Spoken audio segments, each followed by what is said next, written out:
음. 네, 그럼 이제 시작을 해보도록 하겠습니다.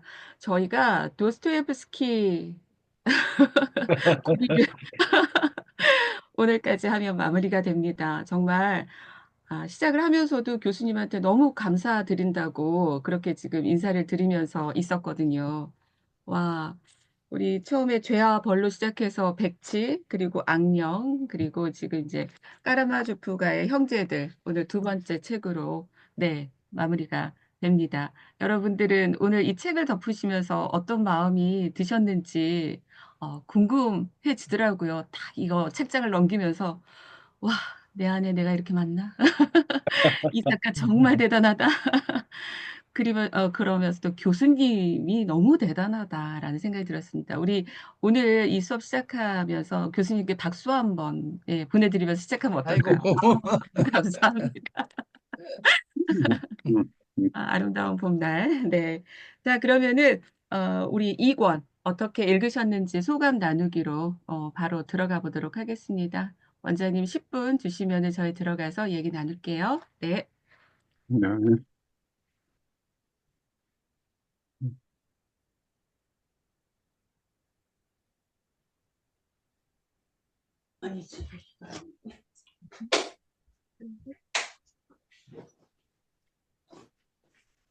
음, 음.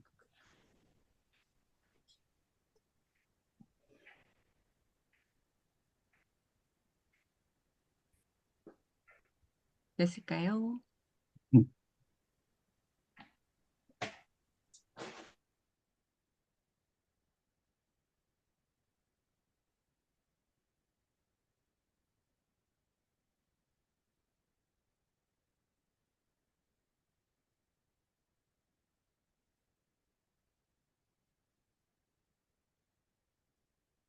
어? 왜 나오셨어요? 아니, 저는 소환된 줄 알고. 들어갔으면 되는데. 아, 그래요? 아, 네. 네. 음, 음,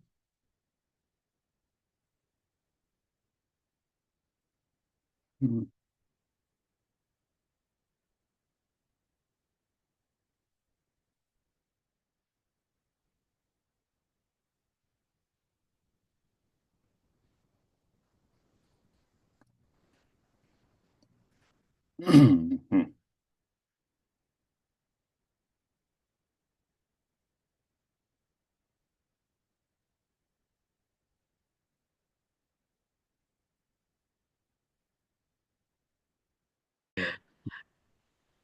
쌤 작성해 안녕하세요. 주셔야 될 것 같아요.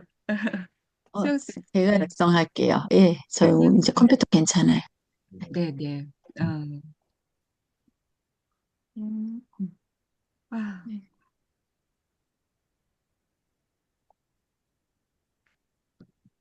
우리 조선님 먼저 말씀 좀 주시죠. 예, 안 들려요, 선생님. 음소거 돼 있어요. 예. 음소거. 아, 제가 놀러 다니고 또 아버지 또 입원하셨어요. 어저께. 이래가지고 네. 책을 못 읽고도 이렇게 와도 되는 건지 그냥 듣는 걸로만. 아니, 아, 1편도 못 읽으셨다고 그러시는데 2편은 그래도 그러니까, 읽어. 예, 그러니까 1편 예, 읽다가 예, 또 막 상황이 막 급변해가지고 예, 대신문간 이야기 읽다가 뭐 영상 좀 보다가 이렇게 들어왔는데 여러 예, 선생님들 그냥 도움 받아서 스토리 예, 파악하고 할 예, 말 혹시 있으면 하겠습니다. 예, 예, 이상입니다. 그러시죠. 우리, 저는 네, 예, 예, 알료샤가 되게 매력적이더라고요. 예, 알료샤. 예, 예, 그래서 정말 이제 나중에 도스토옙스키가 이 속편을 썼더라면 예, 알료사는 어떤 모습으로 우리에게 와 있을까라는 좀 궁금증이 들었고요. 예, 되게 매력적이다. 그리고 이반이 중간에서 그 악마 뭐 누군 자기 예, 안에 자기가 유령이나 네, 환상, 예, 맞아요. 예, 그렇게 혼란스러움을 겪는 그 모습을 보면서 예, 얼마나 힘들까 스스로는 예, 그리고 그 시대가 이렇게 혼란스러웠나 보다라는 예, 생각이 들었고 예, 예. 결국은 본인이 사주해서 그렇게 된 거잖아요. 그렇죠. 네. 그래도 그 재판장에 가서 그 돈을 주면서 그렇게 얘기할 수 있는 것도 용기라라는 생각이 좀 들었어요. 또 음, 이반은 이반대로 마음이 갔던 인물이고 음. 또 미차, 미차, 미차. 진짜, 어, 예, 아, 드미트리. 예, 드미트리. 예, 예. 내가 도둑놈일 수는 있지만 살인자는 아니다. 이랬나요? 예, 음, 예, 그렇습니다. 이거 네, 중요한 네. 메시지 같던데. 네네. 그 부분도 되게 와 닿았고 예, 자기 안에 1,500 루블을 이렇게 계속 갖고 있으면서 그게 얼마나 양심의 가책이 예, 있었을까라는 생각이 들었어요. 그 음, 카타리나인가요? 그 예, 한테 3,000 루블을 갖고 그렇죠, 왔었잖아요. 그렇죠. 예, 예.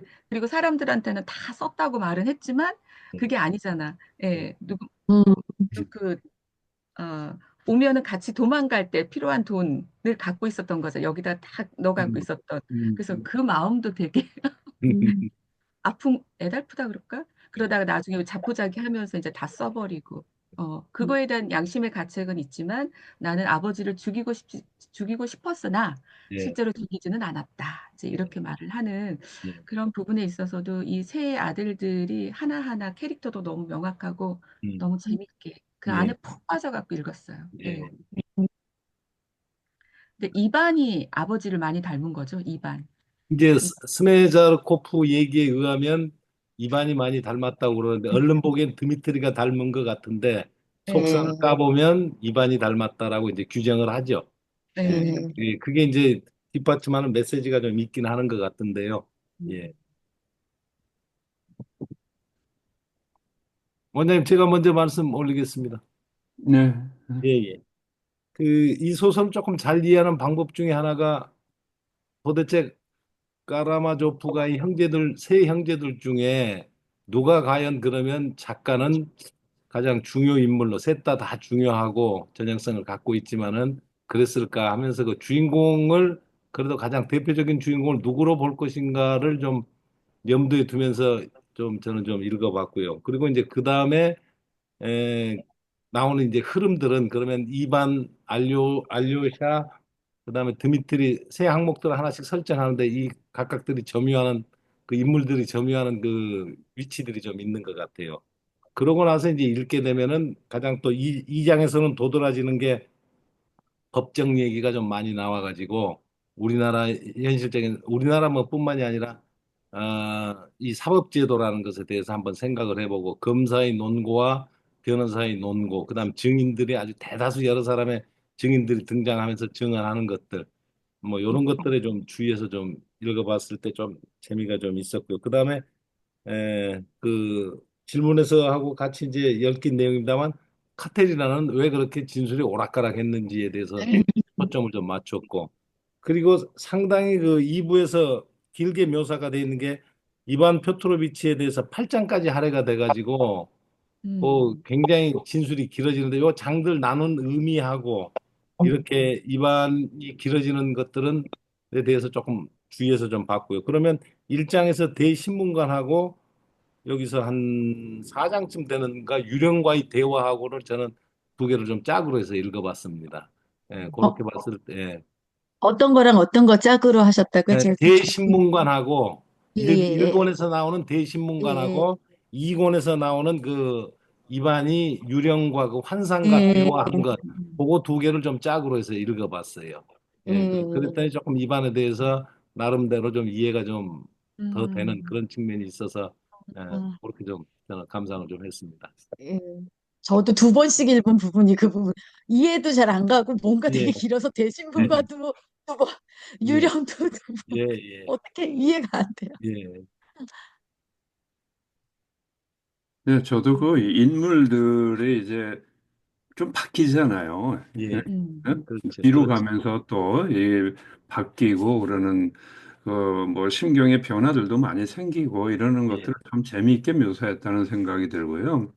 그다음에 그 사법제도에 대해서도 굉장히 어떻게 보면은 좀 비판적인 시각으로 예, 사실은 죄인이 아닌데 예, 예? 음. 진짜 죄인은 자살을 해버리고 예, 음. 그 이제 이 사람이 죄인이 아니라는 거를 밝힐 방법은 별로 없지만은 여하간에 이 사람이 죄인으로 이제 형을 받게 되고 근데 그 과정에서 뭐 여러 가지 이제 이야기들이 있지만은 결국은 형을 받고 또 본인은 속죄하는 마음으로 이렇게 뭐 형을 받으러 떠난다고 이렇게 얘기를 하는데 그런 것도 좀 아이러니잖아요. 사실은 그죠? 실질적인 범인은 아닌데 죄인으로 이제 판결이 나가지고 그렇게 받는 그런 것도 좀 재미 재미있게 묘사를 한 것 같고요. 뭐 전반적으로 정말 대단한 작가다라는 생각을 다시 한번 하게 되는 그런 작품이었습니다. 뭐 사건들도 좀 많이 이렇게 엎치락뒤치락하면서 얽혀지고 그러면서 그 인물들에 대한 그 인물들이 바뀌는 게 참 재미있게 묘사된 것 같아요. 저는 감정적 변화 뭐 이렇게 해가지고 어, 어떤 한 가지 어떤 꼭 저기 하니까 뭐 좋아한다 그러면서 또 싫어하고 싫어하면서도 또 다시 그 여자의 구해줄 마음은. 생각도 하고 또 그러면서도 또 이 사람이 결정적인 증거라고 그러면서 내놓기도 하고 이러는 건 심정적인 변화를 참 재미있게 묘사했다라는 생각을 했습니다. 카테리나의 마음은 무엇이었을까요? 그 굉장히 좀 카테리나 마음은 좀 복합적이었던 것 같아요. 그 음, 처음에는 그러니까 그 자기 아버지를 위기에서 구해주는 그 드미트리가 고마워서 시작했지만은 그걸로 위기를 탈출했지만 자기 자존심이 좀 훼손된 것 같기도 하고 그래서 이제 기본적으로는 고마움인데 고마움은 사람과는 또 별개라는 것. 예, 그런 측면들이 좀 있는 것 같고 그다음에 카테리나하고 그루센카하고 조금 이미지가 좀 다르죠. 그루센카가 네, 조금 편하다면 카테리나는 약간 귀족적인 분위기가 좀 있는 것 같고 그거를 상징을 그래서 이제 아버지와 미차 사이에 경쟁하는 관계는 그루센카고 네, 그다음에 미차하고 이반하고 경쟁하는 관계는 카테리나거든요. 그래서 네, 예전에 말씀 올렸다시피 여성들을 좀 러시아성으로 본다면 기성세대에서는 그루센카를 두고 경쟁했다는 건 누가 더 러시아 사회 그다음에 이제 카테리나는 이반과인데 미차와 이반이 나아가는 길이 좀 서로 다르잖아요. 미차는 무신론적이고 그다음에 신이 없는 세상을 하니까 거기서 이제 카테리나가 좀 왔다 갔다 하면서 정체성을 좀 상당히 그루센카는 부활이랄까 갱생이랄까 변모를 하는데 카테리나는 거기까지 뛰어가지 못하는데 그 이유 중에 중요한 이유 중에 하나가 그 진실처럼 보이는 사실처럼 보이는 편지에 의한 거거든요. 그러니까 미차가 보낸 편지, 그 편지가 갖는 의미가 꽤 좀 깊이가 좀 있는 것 같아요.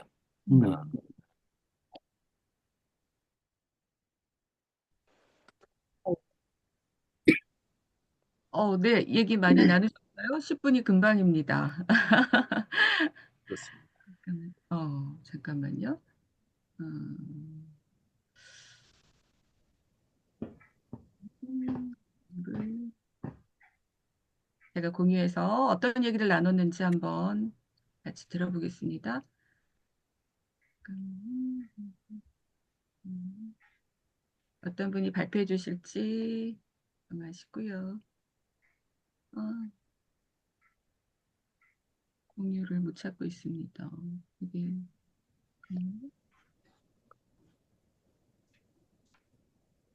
제가 왜 공유를 못 찾고 있을까? 잠깐만요. 잠깐만 기다리세요. 어, 선생님, 제가 해드릴까요? 네, 선생님 제가 안 보이네요. 이상하게. 네, 제가 해드릴게요. 네, 감사합니다. 와, 되게 많네요. 우리 일부에서 이어서 해서 네, 수감 나누기 그 위에 거부터 하면 되겠죠. 여기. 네네. 네, 네. 그 책도만 그 조병희 선생님, 이기행 선생님, 그다음에 윤경래 원장님, 원수영 선생님. 네, 우리 방이었는데요. 먼저 어떤 분이 발표를 해주실까요? 네, 우리 원수영 선생님이 적으셨으니까 간단하게 얘기 좀 해주세요. 감사해요, 수영 쌤. 네, 아이고, 예, 저희는 뭐 이런저런 이야기, 지금 뭐 본론에서 나와야 될 이야기들 굉장히 좀 많이 나온 것 같아요. 일단, 안루사가 되게 매력적이었다. 그 다음에 음, 이제 이반, 미차, 이제 각각 이반은 굉장히 혼란스러움을 겪는데 이게 얼마나 힘들었을까 막 공감이 됐다. 그다음에 미차가 모는 괜찮아도 도둑놈은 아니다. 막 이러면서 끝까지 그 도둑놈이 아니다. 자기는 그런 거를 이야기를 하잖아요. 이제 그런 마음이 어땠을까 이런 얘기. 그다음에 이제 미차가 1,500루블 가지고 이렇게 목에다 이렇게 매달고 다니면서 그 마음은 또 어땠을까? 뭐 이런 이야기들. 그래서 이 세 그 형제한테 좀 이렇게 마음을 좀 이렇게 주면서 읽으셨다는. 그다음에 이제 이 카라바조프 아빠를 드미트리가 처음엔 닮았다고 하나 이게 까보면 이반이 아버지를 닮은 것 같다. 뭐 이런 부분들. 뿐만 아니라 이제 뒤에서도 얘기가 나오는데요. 이게 묘하게 이런 마음도 있지만 이런 것도 같고, 이런 것도 같지만 저런 것도 같고, 이런 부분들이 좀 겹친다는 얘기들을 공통적으로 해주신 것 같아요. 그리고 카라마조프 이 세 아들 중에 이 작가는 도대체 누구를 주인공으로 생각했을까? 뭐 요즘에는 주인공이 막 세 명, 네 명이기도 하지만 그래도 누구를 가장 염두하고 썼을까를 좀 생각하면서 보셨다고 하고요. 그다음에 이제 그 법정 이야기에서 이제 각 인물들이 이렇게 증언하는 부분들 이런 거 특징들 보시면서도 생각을 좀 많이 하셨고 특히나 이제 카타리나가 오락가락하면서 했던 것들, 입안이 증언이 막 길어지는 거 이런 것들 조금 유심히 보셨다고 하셨고요. 그다음에 이제 1권에서 대신문관하고 2권에서 이 유령 부분 요거를 이렇게 두 개를 좀 이렇게 대체해서 보신 것 같아요. 그렇게 보셨다 그러고 그다음에 이제 다양한 인물들이 나오는 게 되게 재밌었고 그 당시에 이제 사법제도 좀 문제 있어 보이잖아요. 범인을 밝혀내지도 못하고 뭐 이런 것들도 좀 재밌게 보셨고 그다음에 인물들이 이렇게 신경이 좀 변화하는 부분들 이런 부분도 굉장히 재밌었다 이렇게 말씀해 주셨고요. 그다음에 이제 카테리나 마음 도대체 무엇이냐? 이 사람의 마음은 무엇일까? 그리고 이제 카테리나와 그르센카가 되게 좀 다른 이미지잖아요. 근데 그 여성들이 러시아를 상징한다고 봤을 때 이 둘을 놓고 좀 보셨대요. 근데 또 되게 재밌게 말씀해 주신 게 카테리나는 이반과 미차가 이렇게 연관이 되어 있고 그르센카는 또 아버지와 미차가 이렇게 또 연결되어 있잖아요. 이런 부분도 되게 재밌게 보셨다고 그래서 저도 이제 막 생각을 이제부터 해야 될 것 같은 예, 그런 내용들을 나누었습니다. 예. 네, 감사합니다. 네. 어떻게 보면은 카타리나하고 그루센카하고 어떤 구시대와 신세대 어떤 시대가 바뀌는 그런 느낌도 있었던 것 같아요. 자, 다음 방은 진영준 교수님, 정인숙 선생님, 황윤정 선생님 계셨네요. 네.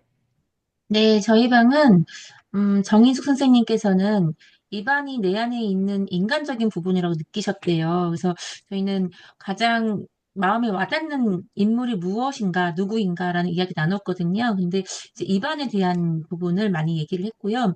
갈등하고 고뇌하고 양심적인 부분, 그리고 누구나 인간은 고통을 받으면서 정화가 되잖아요. 그런 인물이 입안이 아닌가라고 얘기를 하셨고요. 카레를 걷는 고수, 인간미가 없는 이반이라고 이야기도 하셨어요. 그리고 드미트리에게는 더 애정이 간다고, 음, 이반보다는 드미트리에게 애정이 간다 이야기 하셨고요. 진영준 저기 저 선생님 교수님께서는, 잠깐만요. 선생님 잠깐만요. 네, 정인수 선생님이 맨 처음에 얘기하신 인물이 음, 이반이 아니라 피차 드미트리. 디미트리. 아, 아 제가 이게 잘못 썼나요? 예예 이상 음, 이게 그러면 드미트리예요? 예 미차라고 그러셨는데 아, 여기 미차. 미차가 드미트리. 드미트리죠. 아예예 예, 예. 음, 예. 아니, 인물이 자꾸 이름이 바뀌니까 헷갈리더라고요, 저는. 음. 반성하고 있습니다, 그러면. 우리 그럼 제가 잘못 썼을까, 진현주 교수님? 이반이 머리 좋고 이성적인 인간이지만 애정은 안 간다고 그건 얘기하신 거 맞죠. 맞죠? 그건 아, 이거 맞죠. 예, 그 맞죠? 얘기 맞죠? 예, 예, 여기 예. 맞죠. 네, 그리고 디메트리는 인간미를 느끼며 글을 완성했다. 맞나요, 교수님? 예, 아까 저기 정인 선생님 말씀하신 걸 제가 보충한 거죠. 아, 네네. 아, 자, 예, 그럼 예, 예. 여기까지. 예, 이반은 머리가 좋고 이성적인 인간이지만 애정은 안 간다. 저는 우리 정혜숙 선생님하고 우리 진현주 교수님께서 얘기하는 부분을 네. 많이 공감하면서 들었어요. 왜냐하면 저는 3년 전에 민음사 음, 까라마조포의 형제들을 읽다가 예, 포기했거든요. 그거 보면 안 된다고 교수님이 네, 말씀하셨잖아요. 미는 그 자체가. 얘기를 교수님께 민음사 거를 도전을 했는데 라고 했는데 교수님께서 살짝 긴장하시더라고요. 그래서 제가 다 못 봤습니다. 너무 어려워서. 그러니까 교수님께서 잘하셨습니다. 다행이라고 바로 얘기해 주셨어요. 교수님이 긴장하신 이유는 들어서서는 안 될 길을 들어서셨기 때문에 긴장하셨을 거예요. 네, 저는 그래서 어제 다 읽으면서 너무 참 재밌게 읽었거든요. 그래서 이것도 다 못 읽으면 어떡하나라는 약간 두려움이 있었는데 이번에 까라바조프는 다 완독해서 참 다행히 생각이 듭니다. 감사합니다. 아니, 저도 책 감사합니다. 읽기가 참 어려울 거라고 생각을 했는데, 의외로 이렇게 쉽게 읽히면서 네, 시간이 넘어가는 걸 보면서 내가 성장한 걸까, 뭘까, 왜 교수님 덕분이겠지? 라는 네, 생각이, 맞아요. 네, 네, 1부보다는 2부가 훨씬 더 속도감 있게 많이 넘어갔던 것 같아요. 네. 저도 그리고, 원본은 안 봤는데 교수님이 번역하실 때 까라마조프가의 형제들을 집중으로 해서 번역을 하신 것 같아요. 나머지 조금 그 다른 인물들의 우스리는 좀 다 떨어내신 것 같고 까라마조프 인물들의 전형성을 쭉 그쪽에다만 포커싱을 맞춰서 쉽게 읽히는 것 같습니다. 더. 예. 네네. 예. 그리고 또 그 인물들의 내면이 다들 복잡하고 내 안에 내가 너무 많다, 막 가시나무 새처럼 이런 생각들이 들어가지고 윤정수 헷갈릴 수도 있겠다라는 생각도 해봅니다. 자, 감사합니다. 이경 선생님이 최은희 선생님, 박혜란 선생님, 최은희 선생님 두 번 했네요. 최은희 선생님 발표하시면 되겠네요. 딱이네, 딱. 여러 가지 이유로 내가 걸리네요.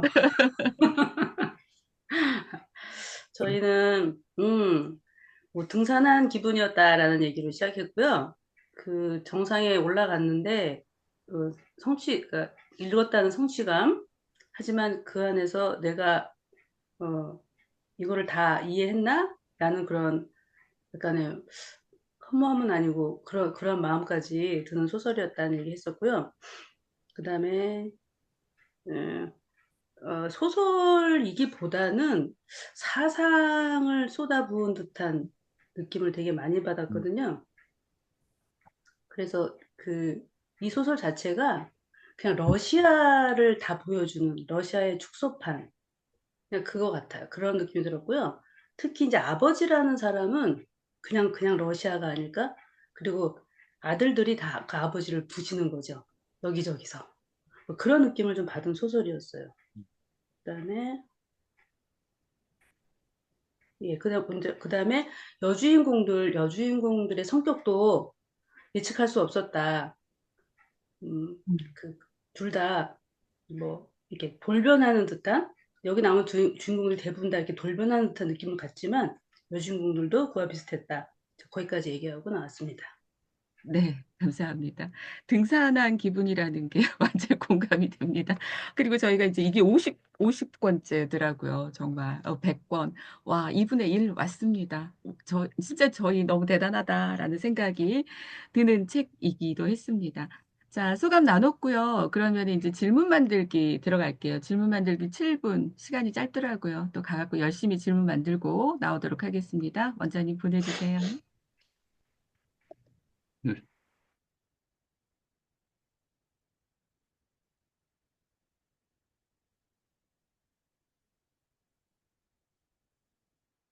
안 보였어.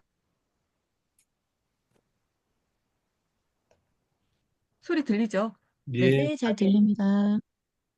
수영쌤이 네, 써주시고 만들어 보죠. 있을게요.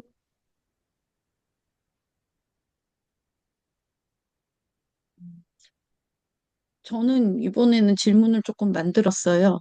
예. 네. 처음이에요. 이렇게 막 적으면서 제가 책 읽으면서 잘 이게 메모가 안 됐더라고요. 그런데 이번에는 좀 정리해서, 저는 아까 선생님들이 많이 하신 거, 미차, 이반, 알로샤 중에 어떤 인물이 가장 매력적으로 느껴지는가와 또 이제 작가의 입장에서 누가 주인공일까 그 얘기 질문도 있었거든요. 예. 그다음에 저는 변호사인데 왜 변호사는 미차가 범인이라고 생각했을까? 왜냐면 음, 검사의 의견을 자기가 따박따박 다 반박했다고 그랬거든요. 그래서 뭔가 이게 다 불분명하다고 밝히면서도 자기도 미차가 범인인 걸로 나중에 보니까 증언을 하더라고요. 이거 아니, 진술을. 그 범인이라고 증언하진 않고 질문 내용에서 질문하는 것이 자기는 굉장히 논리적으로 한다고 해서 변호한다고 했는데 그게 오히려 검사의 논리를 강화하는 것이라고 작가 말이 멘트가 나오죠. 저도 네. 읽다가 놀란 게, 아니, 이거 변호사가 질문하는 게, 이건 뭐, 예, 범인이라고 질문하는 거지, 이게 뭐냐 했더니 작가가 그 뒤에서 바로 그 얘기를 하더라고요. 그러니까 믿고 있는 건 아닌데, 그, 하는 방식이, 질문하는 어, 방식이, 그럼 이제 거기엔 작가의 의도가 좀 담겨 있는 것 같아요. 아, 근데 그거는, 예, 그랬거든요. 그 검사가 그 음, 검사의 증언 그 뭐지? 그 예. 근거들이 뭔가 근거. 이렇게 불분명하잖아요. 그렇죠. 그거를 다 얘기를 했다 하면서 나중에 이제 제가 나중에 말씀드린 얘기 나오는 게 오히려 이거는 범인으로 몰아붙이는 듯한 그런 변론이, 나중에는 예, 예. 본인이 이 사람이 범인인 거를 가정을 하고 선처를 부탁하는 식의 이 마지막 최후 진술을 하는 거예요. 그래서 이거 뭐야 이거는 범인이라고 아니에요. 이 진술에 이 사람이 범인이다 얘기를 하고 있는 것 같아서 깜짝 놀랐거든. 어, 예, 그래서 그거 예, 재미있었어요. 예. 예. 저도 그 재밌게 봤습니다. 음. 아니, 그리고 이반이 와서 그 예, 돈도 주고 예. 자기가 사주했다 이렇게 얘기를 했는데 그게 정상 참작이 안 되는 건가요? 그 20년을 이제 받았잖아요. 네. 그거는 미쳐서 사법제도하고 저희가 좀 연관해서 얘기가 돼야 될 것 같아요. 어, 사법제도하고 그거는 음, 조금 드릴 말씀이 좀 있을 것 같고. 예. 음, 저는 이제 질문을 조금 약간 그 기업적일 수 있는데 뭐 저 읽다가 보니까 자연스럽게 드는 다른 데는 되게 작가의 얘기를 쫓아가겠는데 좀 기업적인 질문이 좀 드는 게 페이지 150페이지 보면 주로 저는 뭐 이반하고 관련돼서 질문이 좀 많이 생겼습니다마는 스메르자고프가 진범임을 알고 대화하다가 둘이 설전을 예. 하면서 한 돌아서면서 이반이 한동안 기쁨에 젖은 얼굴로 돌아섰다가 그 다음에 곧이어 분노에 사로잡힌 얼굴로 바뀌었다. 이게 지금 뭐 심리 변화일까? 이제 그 부분이 그 어떤 이유 때문에 그런 것인가? 그게 조금 의문스러웠고요. 그 다음에 그 뒤로 이반은 왜 병색이 완연한 상태로 변해가는가? 음, 저 증언에 나올 때라든가 이반은 병색이 완연한 상태. 에피소드에서는 아예 그냥 그 이반의 뒷얘기는 그렇게 돼요. 그 다음에 세 번째로 카테리나의 진술이 오락가락하는 이유. 그건 아까 음, 소감에서 음, 말씀드렸고 네 음, 번째로는 왜 탈출을 미차를 시키는데 하필 아메리카인가? 아, 아, 네. 왜 아메리카로 탈출을 권했나? 아니 저기 시베리아로 가든지 러시아에 붙어 살든지 아니면 유럽으로 가든지 그러지 아메리카를 선정한 이 전작품에서도 아메리카 얘기가 나왔던 것 같죠? 네. 예, 예. 악령에서도 예. 들불에서 그 거의 아메리카 갔다 얘기가 왔다고. 예, 예, 예. 예. 아메리카가 왜 두 작품에 연달아 등장했는가? 뭐 그런 거 정도 조금 의문이 네. 있었습니다. 네, 선생님, 저기, 맨 첫 질문을 제가 못 예, 썼어요. 예. 그거 좀 예민한 건데 페이지 150페이지에 예, 스메르자고프하고 이반하고 계속 대화를 하면서 대화가 이제 예, 끝나고 스메르자고프가 어느 정도 범인이 밝혀질 때 예. 돌아서면서 음, 그 이반의 얼굴에 그 어, 한동안 기쁨에 젖은 얼굴의 모습이 나타난다고 작가가 예, 썼어요. 그러고 나서 곧 이어서 그냥 격렬한 분노에 사로잡혔다. 아, 그런 네. 진술이 있는데 그러한 심리 상태는 어떤 것을 이야기하고자 했는가? 네, 그게 네, 좀 네, 네. 예, 궁금했습니다. 예, 예. 예, 예. 예. 제가 저 질문 저도 몇 가지가 있는데 하나는 알로샤라는 인물이 과연 실제 존재할 수 있을까? 아니면 이상적인 인물일까? 굉장히 사실은 매력적인 인물이지만은 네, 네. 현실에 존재할 수 있을까라는 거고 저는 그 스메르자 코프는 왜 그 미차를 갖다가 어, 네. 파멸시키려고 그랬을까? 예? 아, 네. 그, 사실은 자기가 죽이고 그거를 뒤집어 씌우잖아요. 그리고 네, 네. 에, 자기가 죽을 바에는 그거를 해명을 하고 죽었으면 좋은데 그냥 자살해버려가지고 자기는 죄 없는 것처럼 이렇게 해가지고 왜 미차를 그렇게 파멸시키려고 했을까? 이런 저는 이상하게 그게 입안에 대한 복수라는 생각이 계속 드는 거예요. 그냥 죽어버린 게. 이건 그, 입안을 괴롭게 하게 아파서 병색이 짙어진다 그러잖아요. 그거를 예상하고 이거 입안에 대한 복수 아니야? 음, 어, 저는 그거를 어떻게 봤느냐면 스메르자고프는 입안의 연장선이거든요. 입안의 연장선인데 스메르자고프가 이반한테 얘기할 때 나중에 중간에 보면 그 스메르자고프가 단순히 입안에 그 꼭두각시가 아니고 거의 동렬에 올라갔다라는 그런 묘사가 나오거든요. 네, 맞아요. 동렬 행동도 그러면 어떤 얘기냐면 그러면서 입안을 지적을 할 때 어떤 지적을 하면 당신은 아버지를 가장 닮았다. 가장 음, 닮았는데 어떤 의미에서 닮았느냐면 입안이 가지고 있는 인신사상이라든가 무신론이라는 게 이게 근본적으로 어떤 세상을 뒤집는 혁명적인 게 아니고, 어이구, 이게 다 끝났네. 네. 이따가 뭐 소감할 때 네, 얘기해 네. 주시죠. 예, 예.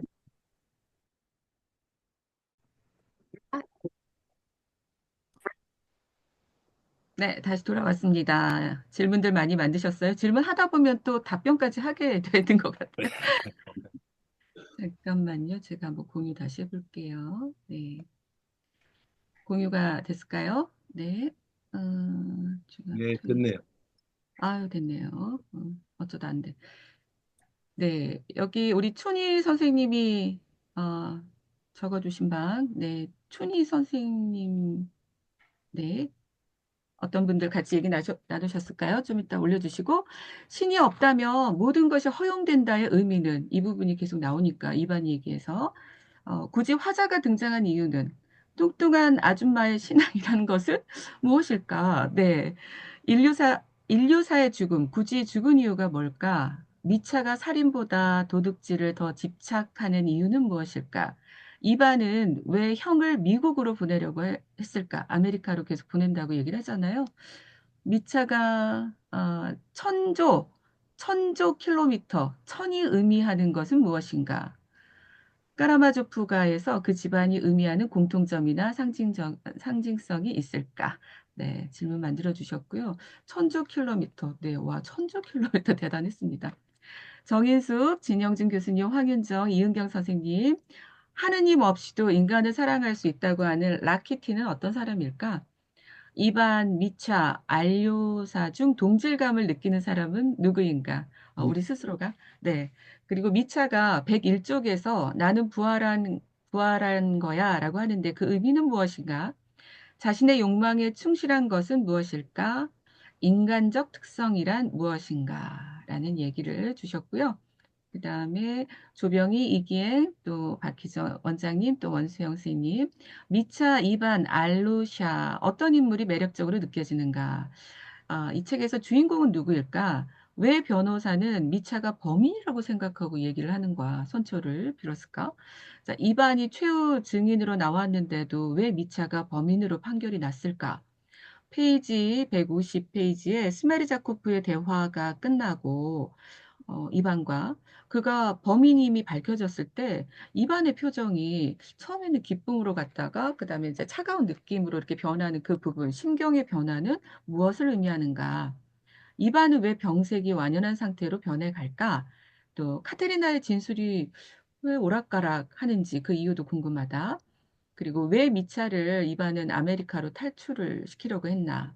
알료사라는 인물이 실제 존재할 수 있을까? 네, 스메르자코프는 왜 미차를 파멸시키려고 했을까? 네, 여기까지 질문이 나왔습니다. 자, 우리가 만든 질문, 우리 방, 또 그 나눈 질문들 중에서 여러분들 한번 토론을 해보시면 좋을 것 같습니다. 30분 주시면은 저희 또 얘기 나누고 올게요. 네. 네, 제가 소위실 1번에서 한 분만 3번으로 좀 옮길게요. 이경순 선생님을 좀 옮겨드릴게요. 어디로 가시나요? 아니, 인원이 좀 너무 이게 균형이 안 맞아서 숫자가. 네. 네. 자, 30분 드립니다. 음, 음.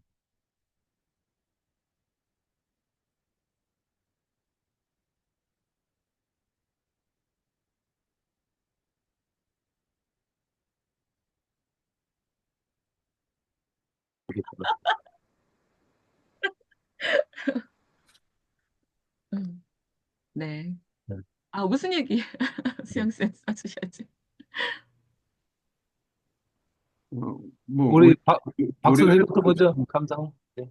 근데 네. 그 질문이 있었잖아요. 어떤 점? 입안이 예, 스메르자코프하고 얘기하고 나왔는데 예, 갑자기 예, 기쁨 기쁨에서 갔다가 차가운 네. 분노로. 예, 그 예. 기쁨은 왜 그랬을까요? 그 기쁨은. 굉장히 좀 저기 뭐야 깊숙하게 예민한 얘기라 그거는 그 질문 하나로 답하는데 끝날 것 같아요. 저 혼자서 생각이지 네. 결정적인 게 아니니까 저기 이제 네. 주변에 얘기할 얘기 네. 많은 얘기부터 보고 나지. 다른 그건 저 거부터? 혼자, 예, 아, 저 아, 혼자 그냥 예민하게 본 거라서 예, 아, 예. 상식적인 것부터 먼저 하시죠. 다른 거부터 예. 볼까요, 그러면? 음,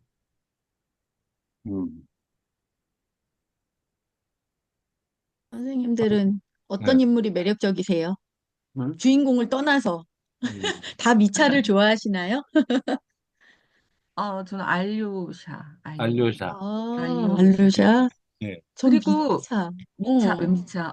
저는 알료샤가 이제 중간에 딱 그 가운데서 지탱을 하고 있잖아요. 예, 근데 그 맞아요. 알료샤하고 콜리아인가요? 콜리아? 골리앗.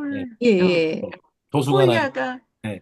새로 등장하는 인물이잖아요. 그 새 그렇죠. 시대의 예. 뭐 예. 짊어질 친구처럼 그 어린아이가 뭔가 자기가 다 알고 있는 것처럼 막 그렇게 그렇지. 얘기를 하잖아요. 예. 예. 예. 그러면서 알료사한테 이렇게 막 이렇게 던지는데 알료사는 그 부분에 있어서 딱 어른답게 하나하나 대답을 해 주니까 음. 깨갱하는 그 모습이 예. 폴리아가 인제 음. 러시아를 짊어지고 갈 인물로 그려진 음. 건가라는 생각이 들었어요. 음, 음,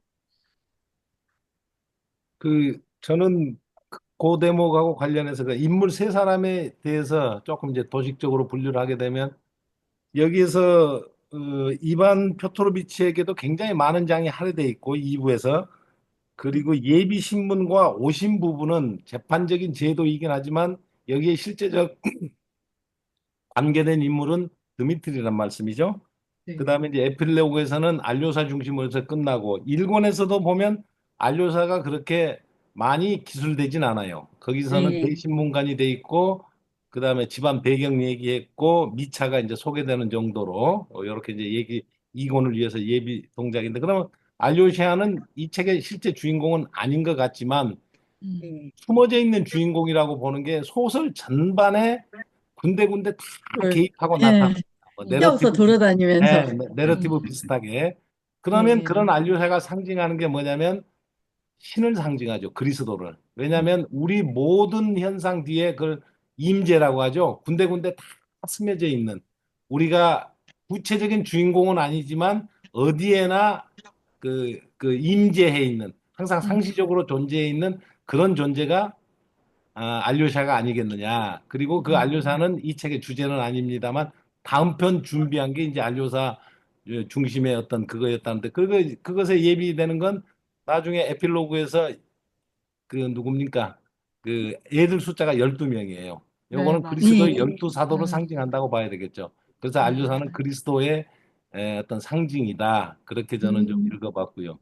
그리고 음, 이제 음. 그 어딥니까? 그 앞에 뭐 1번 팀에서 재밌는 질문들이 많이 나오는데 이제 그 전에 여기 2권은 주로 뭐 사법제도가 있으니까 그 얘기를 좀 드리면 저는 이걸 읽으면서 절차의 중요성, 음. 절차의 중요성을 많이 따지거든요. 그러면 어, 절차의 중요성과 그다음에 여기서 대비되는 거는 아이러니가 어디서 발생하냐면 눈에 보이는 사실과 진실의 차이에서 비롯되는 거거든요.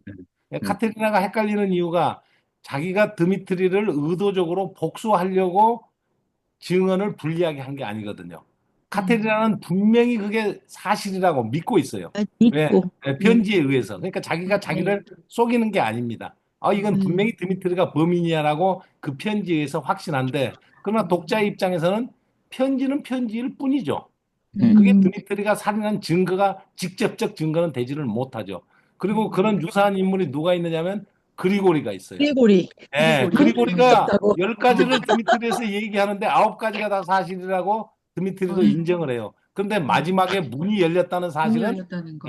그거는 예. 진실이 그거 아니죠. 아니다. 거짓이잖아요. 거짓인데 근데 그럼 그리고리를 거짓을 한 그 거예요? 확신한 네? 거지. 거짓이에요, 확신한 거 아니 그거. 근데 아니라 그랬어. 그리고리가 그거를 거짓말을 의도적으로 한 게 아니라 자기 눈에는 그렇게 자기 보였어요. 착각한 거야. 열려 아니 있었다고. 그러니까 그거는 선망에 의해서건 어. 어떤 것에 의해서 그걸 그대로 보고 그걸 자기는 진실이라고 믿고 있는 거예요. 그럼 아니면 이게 이제 그 사이에 지나간 건가? 그 사이에 들어왔다 나갔을까요? 아니에요. 아니야? 아니, 아닌데 나중에 자기가 착각을 한 거예요. 착각을 한 착한 건데 자기가 거라고 착각했다는 얘기를 자의식이 없어요. 그러니까 이제 그게 없고. 바로 뭐냐면 사법제도에 대한 그래서 그거에 의해서 재판이 구성이 되는데 음. 절차의 중요성이라는 게 이제 조금 더 깊이 들어가면 인간이 인간을 심판한다라는 건 있을 수 없는 일이에요. 왜? 아, 재판관이 무슨 자격으로 내 자신을 심판을 하느냐. 근데 뭐 재판관은 눈에 보이는 사실만을 따질 뿐인데 그 사실이 눈에 보이는 사실이지 진실과는 거리가 멀다는 거죠. 그거를 작가는 좀 얘기를 하고 있는 것 같아요. 그래서 그 진실이라는 건 인간의 힘에 의해서 그래서 그러한 약점을 그러한 철학을 보완하기 위해서 우리가 재판할 때 증거주의와 절차를 따지는 이유가 인간이 인간을 그 심판할 그 능력이 없는데도 공동체가 유지되기 위해서 심판하는 권능을 법관한테 주었단 말이죠. 그러면 법관은 하느님과 동창이 아니에요. 법관은 우리하고 똑같은 인간인데 심판만 할 수 있어. 그럼 그 하느님의 권능을 부여한 인간에게 오류를 범하지 않기 위해서 제일 중요한 건 절차를 따져갈 수밖에 없다는 거죠. 이게 절차를 옳으냐 그르냐. 그것 때문에 피고인에게 유리한 그러한 판결들을 내려야 된다는 게 법의 정신에 숨어져 있다는 거죠. 그리고 독수독과 증거가 오염된 거를 가지고 심정적으로 너 범인이야 라고 해서 모두가 다 동의를 하는데 그 사람이 범인이 아닐 수 있기 때문에 증거가 오염된 증거, 조작된 증거, 함정 수사 이런 거는 증거로 채택될 수 없다는 게 이게 사법정의라는 거죠. 그거는 어떤 법의 법률적 체계가 아니라 인간이 인간사를 꾸미는데 아주 중요한 원칙이기 때문에 그래서 민주사회라고 한다면 절차의 정당성이 진실을 밝히는 것과 동일한 가치를 가진다는 게 이 메시지가 좀 들어가 있지 않겠는가 그렇게 좀 생각을 좀 해봤습니다. 그래서 아니, 그 그러면서 이제 메시지가 굉장히 강하게 들어가 있죠. 강하게 예, 들어가 있습니다. 예. 그 사법 그 법원에서의 그 절차를 굉장히 상세하게 얘기를 하면서 그렇죠. 결론을 내린 거는 예. 판단이 잘못됐다는 걸 결론을 잘못됐다는 건데, 그러니까 그것이 이 작가가 얘기하고 싶은 건 그럼에도 불구하고 인간이 가지는 그러한 허구성 때문에 뭐가 필요한 거냐면 신이 필요하다는 거죠. 신이. 그러면 그 신이 어떤 것에서 그 구현이 되느냐면 이반이라는 존재에 의해서 구현이 됩니다. 이반이 어서 악령? 무슨 얘기를 하느냐면 신이 없는 데서는 신이 없는 모든 것이 상태에서는 허용된다. 허용된다. 그런데 음. 이제 요 말의 진술을 뒤집으면 저는 어떻게 읽었느냐면 몇 페이지입니까? 135페이지에 보면 그러면 우리가 흔히 그 신이 없는 상태에서 동양인이라든가 불교라든가 아니면 우리 개개인들의 얘기는 양심의 가책을 어떤 그 가장 그 좀 덕목으로 치워요. 근데 여기서 작가는 무슨 얘기를 하냐면 영혼 신이 없는 계승법. 상태에서의 양심의 가책은 자기 기만에 가깝다. 그 양심의 가책까지도 방향성을 상실한 계속된 그러니까 그, 그 반성하는 행위 자체가 공존할 뿐이지 신이 존재해야만 그 양심의 가책을 넘어서서 진정한 부활이나 반성의 길로 가는 것이지 신이 매개되지 않은 인간적인 반성은 그거는 자기 기만에 가깝다는 비슷한 진술이 135페이지에 나타납니다.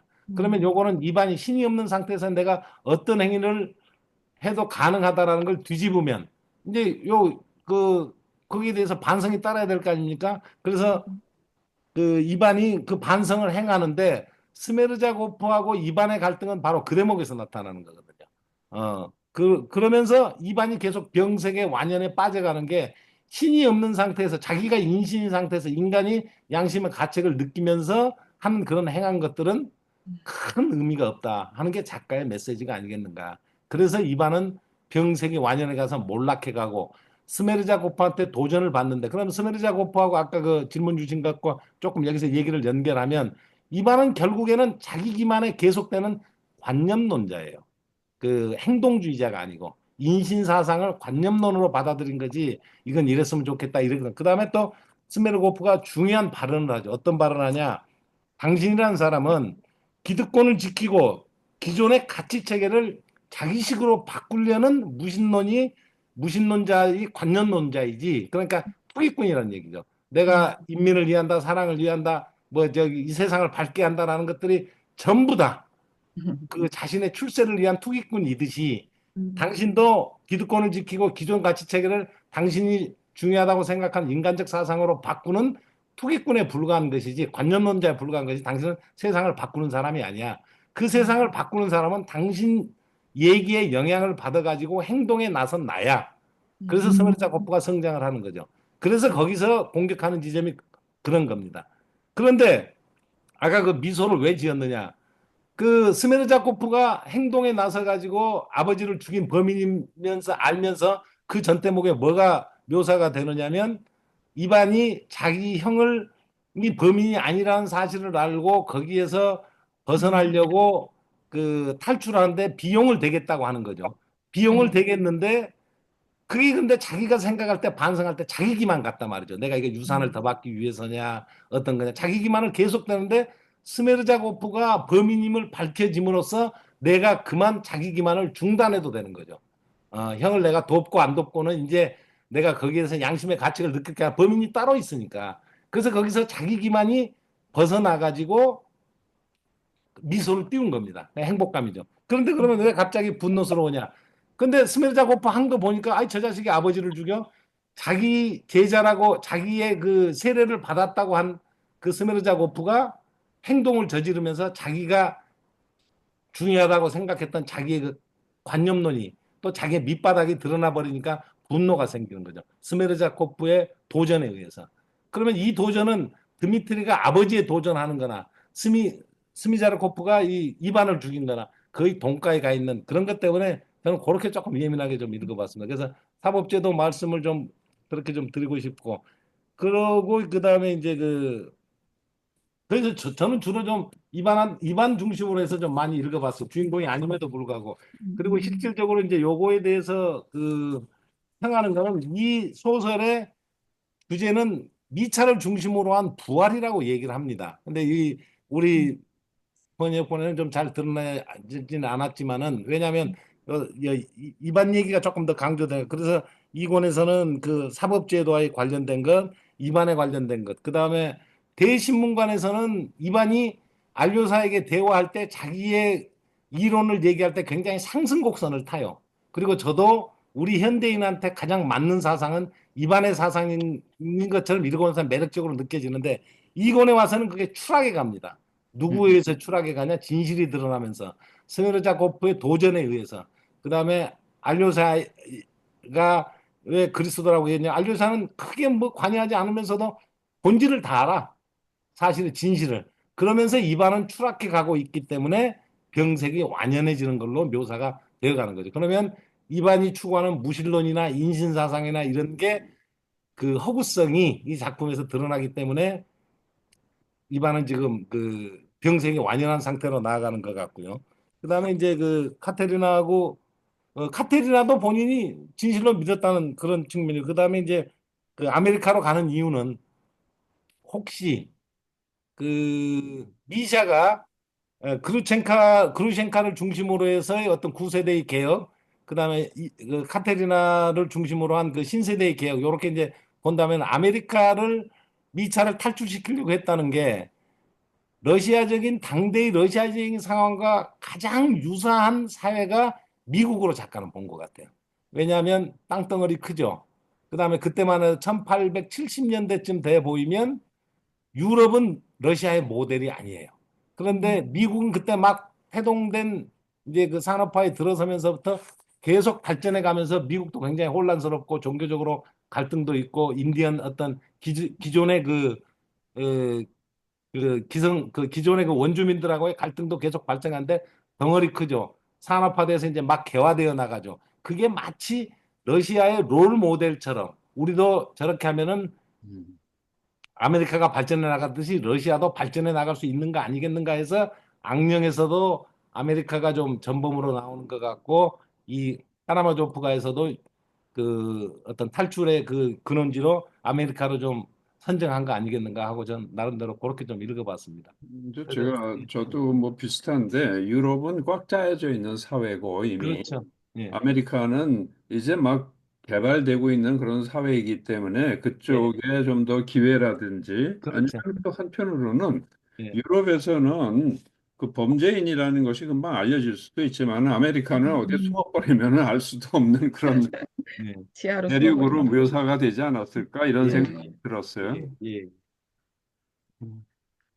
그래서 좀 저는 그 이권은 사법제도와 입안의 몰락과 그다음에 안료사가 저기 그 모든 장소에 임재해 있는 그리스도의 상징과 뭐 그다음에 미차를 중심으로 한 그 두 여인의 관계가 뭐 구 러시아 세대와 신 러시아 세대의 어떤 그런 갈등 관계 그런 식으로 한 네다섯 개 정도로 포커싱을 맞춰서 그렇게 하면서도 이제 그 더 좀 디테일하게 들어가면 그 어딥니까? 그 이반하고 유령하고 하는 대화가 굉장히 재밌는 게 에, 그 원자나 뭐나 이런 것도 악마도 거기까지밖에 모르는데 요즘 문명이 발달해가지고 뭐 플라즈마네 뭐 뭐 원소네 뭐네 이런 게 내가 알아들을 수도 없는 악마도 알아들을 수 없는 식으로 세상이 바뀌고 있다. 뭐 이런 대목 그런 것들이 주는 당혹감이죠 세상이. 예. 어, 그래서 그걸 쫓아가기 위해서는 신을 죽여버리고 인간 중심적으로 가야 되는데 인간의 이성에 대해서 기반해서 가는데 입안에 침몰해 가는 게 작가가 보기엔 그쪽으로 가는 건 악마의 길이지 신의 영성이 반드시 필요하다. 알조사라는 이러한 존재에 의해서 그렇게 저는 뭐 이렇게 크게 한번 봤습니다. 근데 이상. 네. 일부하고 또 2부하고 비교해 보면은 미차가 예. 2부에서는 이제 정신도 차리고 자기가 그동안 차리고. 아버지를 죽일 마음을 가졌던 것 자체를 갖다 반성하려고 그러고 음, 그런 음, 식으로 많이 바뀌어 나가는 모습을 보여주는 것도 좋았던 것 같아요. 그렇습니다. 예. 네. 그래서 이 책 제목의 묘사가 뭐냐면 이제 우리 저 추격본은 잘 안 나타나서 제가 그쪽으로 방향을 잡고 읽다가 안 읽었는데 이 제사가 던져지는 게 밀 하나가 있으면 하나지만 땅에 떨어지면은 여러 개의 씨앗을 거둔다는 게 이게 부활의 이미지거든요. 대표적으로. 그러면 우리 인간은 신은 부활을 하는데 우리 인간의 부활은 가장 범인들의 부활은 뭔가 그거는 악마 그 부활하는 게 그리스도도 부활을 하지만 누구도 부활을 하냐면 드라큘라도 부활을 해요. 드라큘라도 부활하지 않습니까? 근데 그게 네. 편법적인 방법에 의해서. 그러면 아, 우리 인간의 부활은 뭐냐? 드라큘라만큼 부활도 안 하고 저기 뭐야 그리스도만큼 부활도 안 하는데 인간의 부활은 누구냐면 자식입니다. 신, 자식, 자손, 자손. 아, 자손. 자손이 내 DNA가 가서 부활하는 거예요. 어. 그래서 그 어떤 그 천키로모는 계속 세대가 세대를 연속해 가는 게 인류의 부활은 가로 아래사랑이라는 얘기가 자식이 약화된 나의 부활입니다. 예, 음, 예. 근데 그렇게 이제 볼 수 끈적이고 있습니다. 있다. 또 한 가지는 그 음, 인류샤의 이제 죽음과 그 아이들의 이제 장례식으로 이제 이걸 마무리하잖아요. 예, 예. 네. 근데 그 에피소드를 왜 여기다 이렇게 마지막에 이제 상세하게 음, 해놨을까? 그거는 조금 생략이 돼 있어서 그러는데 제가 읽기로는 저는 뭐 원본은 안 봤고 해설이나 이런 게 조금 보면은 인류샤는 누구의 부활이냐면 조시마 장로의 부활입니다. 그것의 음, 상징이 어떻게 드러냐면 조시마 장로가 일본에서 죽을 때 몸에서 썩은 시신 냄새가 나요. 그거 더 빨리.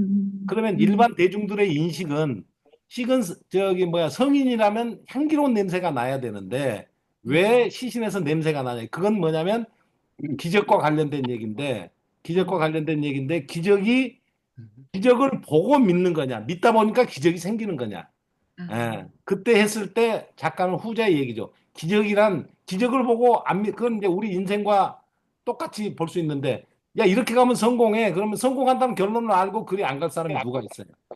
어, 음, 열심히 하다 보니까 성공을 했다는 그 뜻이듯이 기적을 보여주니까 믿는 건 쉬운 일인데 기적을 안 본 상태에서 믿다 보니까 음, 기적을 보게 되는 거죠. 그러면 조시마 장로가 그 기적이나 어떠한 이러한 그 권한이나 신비나 이런 것들을 생략하는 거죠. 그런 것 없이 가는 종교라 진짜이기 때문에 그래서 조시마 장로의 몸에서 그 시신 썩은 냄새가 지독하게 납니다. 그런데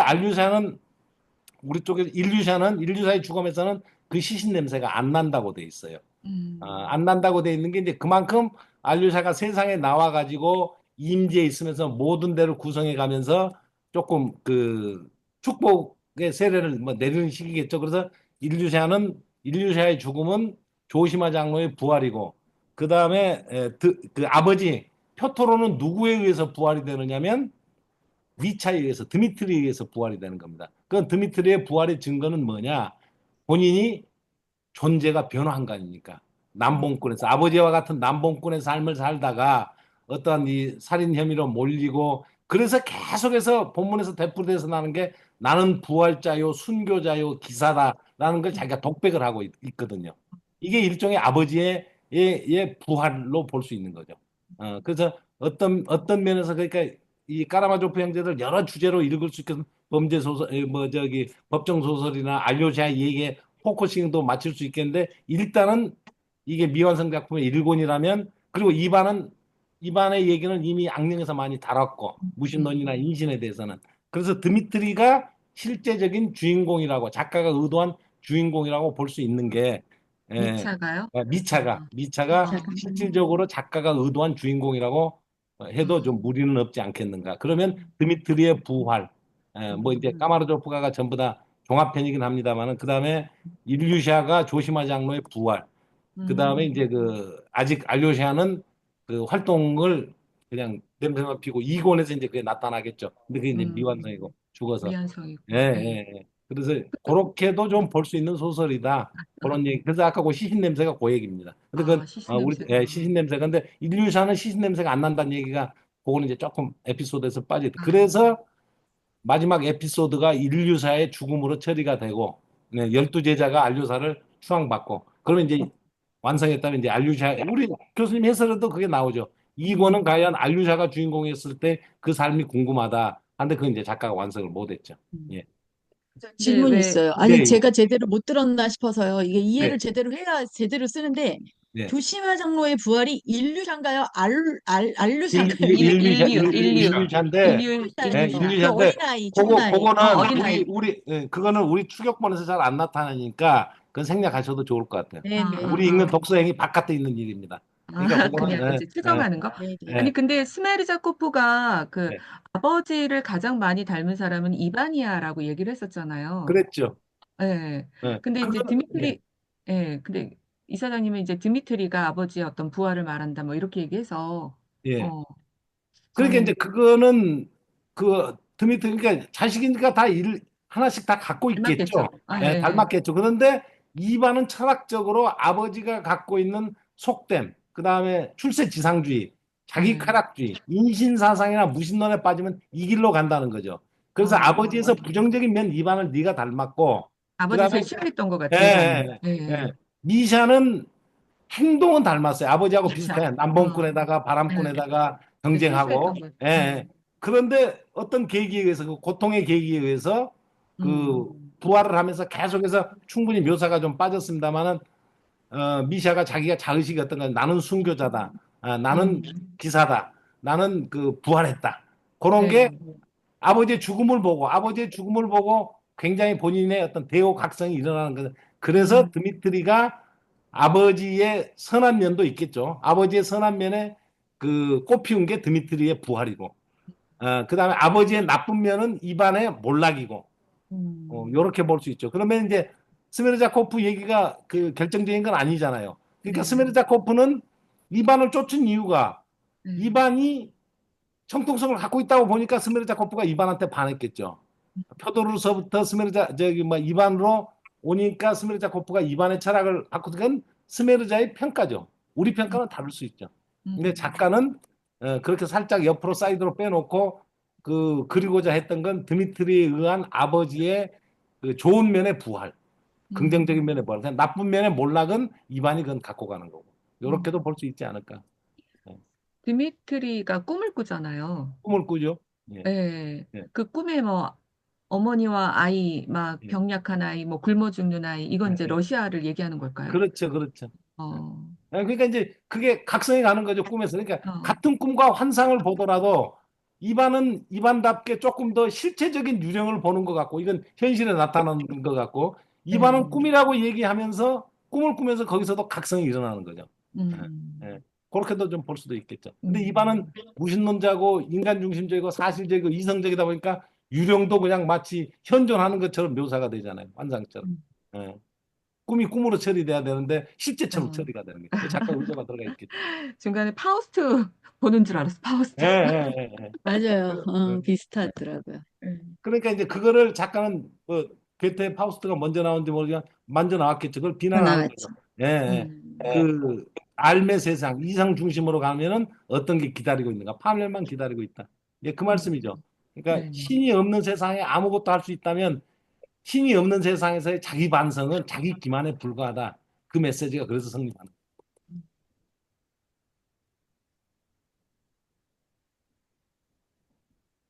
음. 거예요. 여기 184페이지에 보면 예, 알료샤가 그런 말을 해요. 너무나 오만에서 나온 고뇌고 너무나 양심적이어서 나온 고뇌야. 예. 이반에 아파서 이제 그렇죠. 예, 예, 예. 그게 신을 지워버리고 난 반성이라는 거죠. 그래서 네, 그걸 제가 자기만으로 표현했는데 신을 음, 지워버리고 인간이 아무리 반성해봐. 그래서 저는 여기서 이반의 그 태도가 살짝 불교하고 좀 비교해서 봤어요. 우리가 불교는 신 없이 자기가 깨우쳐가면서 영주의적인 각자가 되어감으로써 부처가 돼가는 길이잖아요. 근데 도스토옙스키 얘기에 하면 그것의 위험성을 이반을 통해서 구현하고 있는 거 아니겠는가. 아, 신이 없이 방향성 없이 깨우쳐 봐야 인간이 인간이지 피조물이지. 예. 그러니까 자기가 그래서 피조물이라서 뭐 신이 되겠다는 사상 아주 오만한 생각이고 신은 신비로 남아야 한다. 아, 여전히 규명될 대상이 아니라 믿는 대상이다. 그래서 기적도 어떤 가시적으로 보이는 게 아니라 믿다 보면 신비를 믿다 보면 신비가 보인다. 이제 그런 명제로 처리가 되지 않았나 그런 생각을 좀 해봤어요. 맞아요. 이반 하느님과 하늘의 진리를 밀어내려 했지만 자신도 모르게 하느님이 그의 마음에 자리 잡은 것이라고 그는 생각했다. 그렇죠. 예, 예, 예. 그런 대목도 나오고. 그러니까 이반이 자기 세상을 포기하게 되니까 병색이 완연해질 수밖에 없는 거죠. 파멸로 가고 더 이상 힘을 못 쓰고 자기 세상 밀고 가야 되는데. 음. 음. 그러면서 이제 이반도 갈등을 하는 거고 신이 음. 깃들기 때문에. 예. 페이지가 저랑 좀 다른가 봐요. 134페이지에 뭐가 나왔다고 하셨죠? 저는 왜 그게 아니고 딴 거지? 저는 135페이지 134번인데 아까 134페이지요. 184요? 아, 184. 180, 금방 184. 아, 184. 네네네. 예, 예. 그렇죠. 134인 줄 알고 봤더니, 그런 얘기가 없었어요. 음. 근데 거기 이제 184페이지 보면은 또 그런 얘기가 나오잖아요. 하느님이 승리하실 거야. 이반이 진리의 빛 속에서 다시 우뚝 서게 되든지. 이게 지금 자기가 한 얘기인가요? 이반이? 알료샤. 알료샤가? 예. 알료샤가 184페이지. 이반을 보면서 기도하면서 예. 하는 얘기. 예. 음, 그러죠. 그러니까 이제 그리스도니까 축성을 하는 거죠. 그쪽 그 무신론이나 인신사상이 있지 말고 그래서 안료사를 저는 그리스도로 보는 겁니다. 예, 안료사를 그리스도의 임재 어디에서나 이반 옆에도 있고 카테리나 옆에도 있고 그다음에 미차 옆에도 있고 그루센카 옆에 애들 옆에 다 있는 게 우리 모든 상황에서 항상 안료사가 등장하는 게 임재에 있는 거죠. 그러니까 이건 그리스도의 현현이라고 볼 수 있는 겁니다. 그리고 12제자가 그걸 이제 방증하고 있는 거. 그래서 안료사에 대한 묘사는 없지만 항상 존재하는. 네. 네. 근데 이 도스토옙스키 소설에 공통적으로 나오는 몇 가지 요소들이 있네요. 예. 간질병이 그렇죠. 예, 꼭 간질병 나오고. 나오고, 예. 맞아요. 예, 또 뭐 아메리카 얘기도 네, 나오고, 아메리카 얘기도 나오고. 어떤 아, 도피처로서의 예, 아메리카. 예. 그 다음에 이제 사형 받았다가 선고 받았다가 5분 만에 깨어난 그 심정을 아느냐. 도스토옙스키 전기적 사실이죠. 예, 도박 얘기 나오고. 그러니까 그다음 참, 시베리아 얘기도 꼭 나오고. 예, 예. 그 말씀 한 말씀 제가 뺐네요. 아주 중요한 메시지인데 왜 그럼 살인과 강도보다 도둑질을 더 도둑질. 도둑질을 더 중한 범죄로 봤냐? 이건 그렇습니다. 살인과 강도라는 건 내 욕망을 실현하기 위한 하나의 단발적인 사건이에요. 이거는 폭력이라는 건 인간의 목숨을 이제 인권이 단발적인 사건인데 도둑질이나 거짓말은 계속되는 구조적인 이거는 죄악이에요. 속인다는 건. 이거는 2차적인 범죄까지 가능하다는 거죠. 그러면 기독교 문명권에서의 문명의 형성의 1번은 뭐냐면 계약이거든요. 계약. 하느님과의 계약이야. 그래서 인간이 축복을 받은 건데 거짓말하는 행위는 이 계약을 파기하는 행위예요. 그래서 이건 거짓말은 신성 모독에 가깝습니다. 살인과 폭력, 살인과 강도는 내가 욕망을 실현하기 위한 일회성 범죄라면 거짓말은 구조적이고 신성 모독에 가깝다고 보니까 미차가 나는 그것을 하는 게 그다음에 자존심 훼손되는 거에서 거짓말을 난 할 수가 없어. 할 수가 없기 때문에 내 비참한 꼴 그거를 그 여자하고 도망가기 위해서 꼬부쳐 놨던 돈 그다음에 그 기사의 명예에 그 맞지 않는 그런 거. 근데 이걸 내가 거짓 진술할 수 없어. 내 그 뭡니까 그 범죄를 범죄하지 않았다는 걸 얘기하기 위해서 거짓말할 수 없어. 그러나 반대쪽으로 가면 그건 치욕이야. 내 기사로서의 내 명예가 뭉그러져. 그러니까 난 거짓말도 안 하고 내 명예를 뭉그러뜨리지 않기 위해서 진술 거부가 그래서 나오는 도둑질도 안 하고. 거야. 예, 도둑질도 안 했고. 벌써 끝났어요. 와우. 그렇게 보면은 그 살인 네. 강도하고 거짓말의 그 비유가 해결이 될 것 같아요. 네. 다시 돌아왔습니다. 얘기들 많이 나누셨어요? 시간이 짧죠? 재밌게 얘기하려는데 딱 끊어졌어. 그래요? 이제 막 저희 들으려고 교수님이 말씀하시다가 끊어진 게 있어요. 진짜 저팔계 얘기했는데 저팔계에서 너무 끝나가지고 지금. 여기서 들을까요? 아쉬운 근데 분들은 회의 이게 끝나시고 따로 소모임을 하나 가지시죠. 못한 얘기 그 이게 뒷부리 하기로. 이게 바뀌니까 네. 생각이 끊겼어. 아까 그 분위기에서 자연스럽게 할 수 있는 얘기가 전체 놓고서는 이게 뭐 또 아니 이제 다른 얘기 있겠죠. 아니 어려운 나중에. 도스토옙스키 얘기하다가 저팔계 얘기가 완전 공감. 저팔계 듣고 싶어요, 교수님. 네. 아니, 어쩌다가 저팔계가 나왔을까요?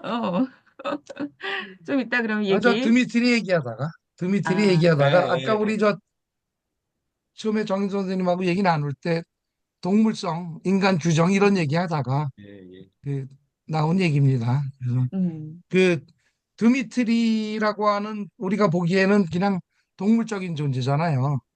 가장 여기서 욕망 덩어리고 짐승 같은 존재고 그런데 그 입맛 뻥끗하면은 뭐 고결 찾고 이상 찾고 아까 지혜에서 읽어줬더니 순교자 찾고 디오게네스의 등불 얘기하고 이게 전혀 말이 안 되는 게 둘이 결합돼 있단 말이에요. 그리고 자기 입으로 부활이란 얘기도 하고 그때 그 가장 동물적인 존재가 부활이라는 이거 종교적인 이미지를 같이 갖고 있는 거를 보여주는 좋은 예가 저팔계여서 저팔계 얘기를 한 겁니다. 그러니까 그래서 이제 서유기 얘기를 한 건데 서유기에 등장하는 주인공이 넷인데 삼장법사, 손오공, 저팔계, 사오정인데 그 중에 가장 그 욕망, 그 동물적인 욕망에 가장 충실한 존재야. 그거의 상징이 저팔계죠. 이거야말로. 그런데 이 넷이 나중에 다 성불해요. 그 중에 어느 하나만 두드러지게 삼장법사만 그 항심을 가지고 있으니까 서역에 가서 나중에 그 구도의 길에 성불하는 게 아니라 저팔계도 성불을 해요. 그거 자체가 우리가 부활이네. 서양 기사도 소설이라든지 혹은 인간은 이성적인 존재다라고 라는 규정으로 출발한 거하고 전혀 다른 인간상이죠. 가장 동물적인 거기서 그것도 인간적이다라고 하는 걸 뛰어넘어서 초월까지 간단 말이야. 성불까지. 성불하는 단계까지. 그 정도 되면은 우리가 그냥 알고 있던 인간적인 모습하고는 좀 다른 그런 세계관이 펼쳐지는 건데 드미트리 얘기하다가 그 생각이 나가지고 저팔계 이름만 얘기를 하고 끝나가지고 지금 덧붙였습니다. 어쨌든 네. 이게 그 얘기 나온 김에 말씀드리면은 실제로 우리가 한 2주 안에 읽고서 그 느낌들을 여기서 마치 작품을 소화한 것처럼 혹은 나름대로 그 이해한 것처럼 이렇게 이야기를 나누기가 참 어려운 소설입니다. 예. 실제로 무리예요. 예. 제가 보기에는 예. 분명히 계속해서 봐야죠. 말씀드리지만 그래서 그냥 그 도스토옙스키의 소설 자체가 질문이고 여정의 소설이고 도정의 소설이고 과정의 소설이고 그렇듯이 우리에게 작은 질문들 몇 개, 우리가 평소에 잊고 있던 질문들, 생각 안 하던 질문들 이런 것들을 몇 개 던져줬고 그게 내 가슴속에 남았다면은 그것만으로도 충분히 읽은 보람이 있다. 저는 그렇게 생각을 합니다. 그것 괜히 음흠. 마스터는 아까 누가 재미난 표현하셨대요. 등정 정상에 올랐는데 등장. 뭐 어떻게 어영부영 올라온 것 같다고. 어영부영 올라왔어도 올라온 겁니다. 어영부영 다 읽었으면 그거 대단한 거예요, 우리가. 그렇게 가지고 이경순 선생님께서 얘기해 주셨어요. 누가 네. 이경순 이- 선생님. 역시 우리 제자다고. 네. 어영부영 어쩌다 보니까 올라왔어도 올라온 거죠, 뭐. 그죠? 맞아요. 예. 도중에 올라오는 도중에 온갖 뭐 동식물 뭐 경치 다 관람하고 그리고 그때 소감 적고 느끼고 이래야 정상에 올라온 거 아니잖아요. 남들은 못 올라오는데 우리 올라왔다. 아, 야호 소리 한번 지르고 야후든지 그런 거죠 뭐. 네. 아이고. 너무 재밌네요. 어영부영이라도 올라갔으니 너무 다행이다라는 생각이 들고 갑자기 벚꽃이 흩날리는데 벚꽃을 바라보며 드미트리는 왜 그랬을까? 막 이런 생각이 이반은 왜 그랬지? 아, 네, 그런 생각을 할 수 있으면 좋겠다라는 생각하고요. 우리 또 어떤 얘기들 나눴는지 공유 한번 해보도록 하겠습니다. 음. 자, 이제 어떤 분이 우리 방 얘기를 나눠주실지, 네. 우리 교수님, 혜란쌤, 네, 최은희쌤, 김춘희쌤, 춘희쌤이 하세요? 예. 네. 제일 중요한 말씀을 아까 그 저팔계로 마무리를 해주셔서 그게 핵심이었거든요. 저팔계가. 저희는 뭐 이렇게 아까 뭐 캐릭터들이 다 두서가 없다, 복잡하다, 뭐 느닷없다, 분노가 다 풍천에 있다, 뭐 tum천에 있다, 너무 뭐 좀 감정적이다, 감성적이다, 뭐 이렇게 해서 좀 어려웠다라고 했는데 교수님께서 이거를 한마디로 요약하면 다 이 등장인물이 에너지가 높다. 그런 에너지로 분노를 에너지로 표현할 수 있지 않을까? 뭐 이렇게 말씀해 주셔서 또 그렇게도 해석할 수 있겠구나, 달리 표현할 수 있겠구나, 저는 좀 그랬어요. 느꼈어요. 그리고, 어떤, 아까 최은지 선생님께서 이거 간질 상황에서 쓴 건가, 아니면 간질 상황에서 아닐 때 쓴 건가, 너무 정신없다. 이 작가가 어떤 상황에서 쓴 것일까, 뭐 이 얘기 되게 재밌게 나눴어요. 아마도, 근데 번역하면서 느끼신 거는 되게 이 사람이 되게 명징한 사람인 것 같다, 느꼈다. 왜냐하면 정말 간질에 빠졌을 것 같은 그런 어떤 극한 상황에서 쓴 것처럼 우리가 생각하는 것 자체가 그거를 시감력에 묘사하는 거랑은 또 힘들잖아요. 별개의 문제잖아요. 그래서 이거를 정말로 그 상황에 쓴 것처럼 묘사한 것 자체가 엄청 대단한 일이다. 명징한 사람이다. 또 이렇게 저희도 이야기 나눴고요. 작가가 또 새 아들 위주로 삼형제만 묘사하고 그 사생아 스메르자코프를 또 자살하게끔 이렇게 또 묘사한 글 쓴 이유도 좀 궁금했다. 이기영 쌤한테 물어보라 그러던데요, 이기영 선생님? 근데 예, 교수님께서 좀 이따 물어볼까요? 네. 그리고 뭐 이렇게 중간중간에 좀 이해하지 못한 단어들이 있었는데, 이반이 아기나 이런 아기를 되게 강조한 이유도 궁금했고, 이것들이 혹시 좀 아이들을 돌보는 알료샤나 뭐 일단 이런 거에 좀 연결되는 이야기인가? 또 어떤 거대한 뭐 그런 좀 거대 담론보다는 평범한 이웃을 사랑하고 이웃을 보살피는 이런 것에서 러시아의 미래가 있는 것이 아닐까? 이것과 연결되는 것이 아닐까? 이런 얘기도 나왔었고요. 또 다른 형제들은 엄청 바쁜데 또 너무 가장 아무것도 안 하는 인물이 알료샤였다. 알려주셔. 근데 또 어떻게 보면 오지랖. 어디서든 항상 오지랖이라고 있잖아요. 써야죠. 오지랖. 가장도 오지랖. 오지랖하다. 그래서 오지라퍼, 알료샤 어, 얘기들 많이 어, 했었고요. 이 형제들의 특성이 다들 제각각 완전 각각의 개성이 엄청 넘치지만, 어, 다 제각각 자신만의 이상, 또 고결함을 추구한다는 점에서는 비슷하다. 어떤 그런 아버지 사례라는 게 진짜 죽이는 것보다는 그 아버지를 그 뭐 그리스 로마 신화에서 신부 사례의 어떤 그 뭐 어떤 상징이 있잖아요.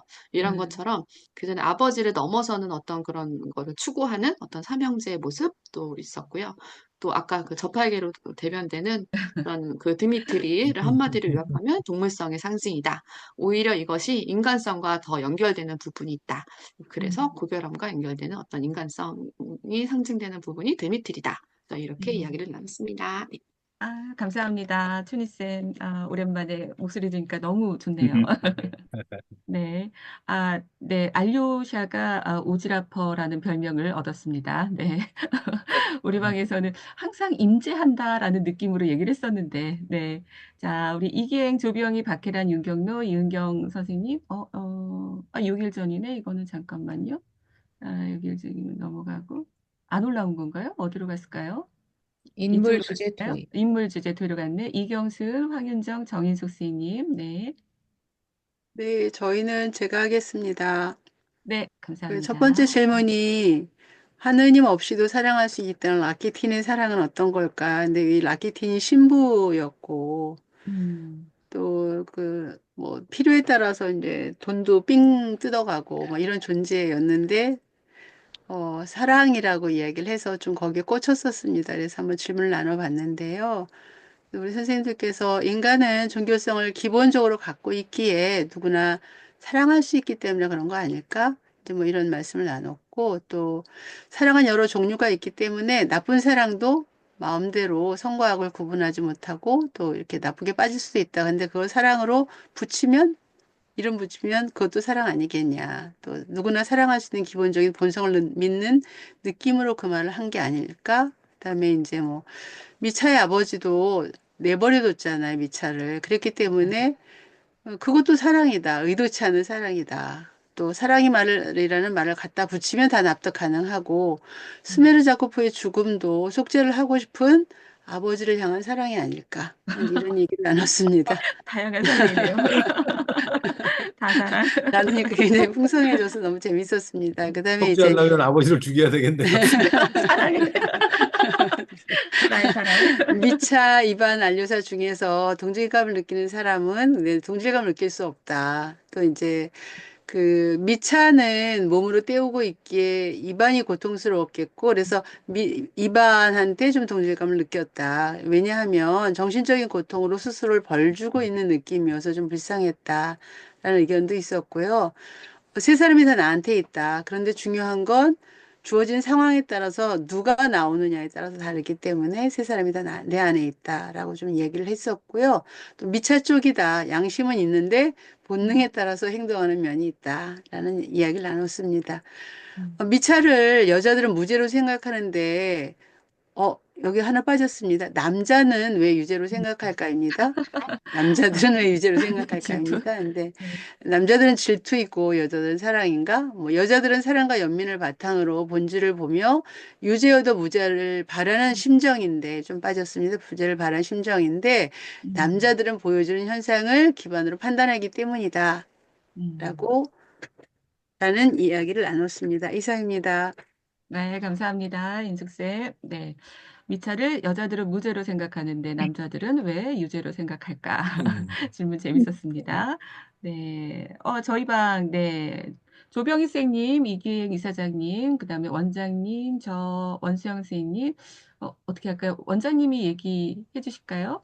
어떻게 할까요? 네. 네. 가능하세요? 네. 뭐, 여기서 저희도 그 미차 이반 알루샤 어떤 중에서 어떤 인물이 매력적으로 느껴지는가 그랬고요. 러시아는 중간에 연결을 해주는 인물이고, 콜야와 더불어 러시아를 짊어지고 갈 인물일까라는 생각이 들었고, 음, 두드러지지는 않지만 여기저기 다니면서 다 관여하고 또 서술하는 그런 모습을 보여주는데 모든 것에 스며 있는 존재로 그리스도를 상징하는 것이 아닐까라는 말씀을 하셨어요. 그리고 마지막에 열두 아이를 표현한 것도 열두 제자와 연관이 있는 것 같다. 그리고 이제 2부에서는 이제 사법제도에 대해서 굉장히 많은 절차하고 이야기를 보여주는데, 그 사법제도에서 절차가 중요하고, 그리고 눈에 보이는 사실과 진실의 차이가 있다라는 것을 이야기한 것 같다는 거고요. 카테리나는 편지라는 증거로 미차가 살인했다고 믿고 증언을 하는데, 사실은 또 그게 아니잖아요. 그죠? 그래서 사람들이 보는 거하고 진실하고는 차이가 있을 수 있다는 거. 그레고리도 역시 본인이 문이 열렸었다고 믿는 것으로 증언을 하는데, 다른 증언은 다 맞지만은 그거는 자기가 확실하지 않은데도 어떤 확신 편향을 가지고 그렇다고 마치 이야기를 하고 있었다는 거죠. 그래서 눈에 보이는 사실과 진실은 다를 수가 있다. 또 인간이 인간을 심판할 수가 있을까라는 저 질문을 던진다고 이렇게 합니다. 음. 실제로는 뭐 오류를 줄이기 위해서 증거주의, 절차의 정당성 이런 것을 굉장히 중요하게 여기는데, 그러니까 기본적으로는 인간도 실수를 할 수 있기 때문에 인간이 인간을 심판하는 것이 과연 옳은 것이냐 이런 메시지도 주고 있다고 보고 있고요. 또 재판제도의 문제점을 밝히면서도 그래도 신이 필요하다는 이야기를 하는 것 같다. 또 135 쪽에 보면은 신이 없는 상태에서 양심의 가책은 자기 기만에 가깝다라는 이야기를 하는데, 근데 이반이 인신의 상태에서 양심의 가책을 느끼는 것이 일단 여기 이제 자기 기만을 하고 관념론자로서 이제 병색이 짙어지면서 그것이 사실은 이제 허물어져 간다는 것을 표현한 것 같다라는 이야기를 했고요. 이제 스메르자 코프는 이반은 관념론자일 뿐 세상을 바꿀 수 없다고 보고 내가 행동을 해야 된다라고 생각을 해서 행동을 한 것 같다라고. 그러면서 이제 스메르자 코프가 이반을 추종을 했었지만은 이제 이반과 동급으로 이제 올라가는 모습을 보였고요. 그 다음에 이반과 스멜다코프가 대화한 후에 이제 표정이 변화하는 건데 거기서는 이제 자기 기만을 벗어나서 행동이 되어진 거에 만족스러운 미소를 보여준다라는 것이고 또 이반은 스멜다코프의 행동이나 도전에 대해서 불편하게 느끼는 것 같다. 여기서 이제 주제로 본다고 그러면은 미차를 중심으로 한 부활. 이제 미차가 일본에서는 굉장히 방탕한 생활을 하는 걸로 보이는데 이제 이권으로 가면은 그리고 일본에서는 이반의 그 사상이 상당히 이제 중요하게 이렇게 표현이 됐었는데 이권에서는 이반이 병에 걸리고 추락해 나가고 그래서 이런 관념론, 무신론이 결국은 추락할 거다라는 것을 보여준 게 아닌가. 또 아메리카로 가는 이유, 아메리카로 이제 도피를 해야 된다고 이렇게 하는 이유는 아마 그 당시에 유럽은 러시아의 이제 모델이 아니고 좀 미국이 성장해 나가고 세계 정세를 성장해가는 그런 세계 정세를 반영한 것도 있고 또 유럽은 이미 짜여진 곳이고 미국은 이제 한참 개발이 되고 있는 곳이기 때문에 뭐 범죄자가 도망가기도 좋고 거기서 새로운 삶을 하기도 좋기 때문에 그렇게 미국으로 설정하지 않았을까. 그다음에 이제 이반이 이제 악마와 대화하는 모습도 악마도 알 수 없는 과학기술까지 이야기를 했는데, 이 부분은 제가 좀 정확하게 잘 기억을 못 하겠고요. 네. 그다음에 인간의 이제 부활에 관한 이야기를 많이 이렇게 여기도 나오고 있고요. 그다음에 2부에서는 이제 미차가 정신을 차리고 반성을 하는 모습으로 바뀌어서 좋았다. 그다음에 스메르자코프가 아버지를 많이 닮았다고 말했다. 이반은 이제 철학, 아버지에 대한 부정적인 모습을 보이면서 어, 거의 몰락해가는 모습을 보이고요. 미차는 행동은 아버지와 닮았지만 그런 고통을 계기로 해서 각성을 하고 점점 부활해가는 그런 모습으로 그렸다.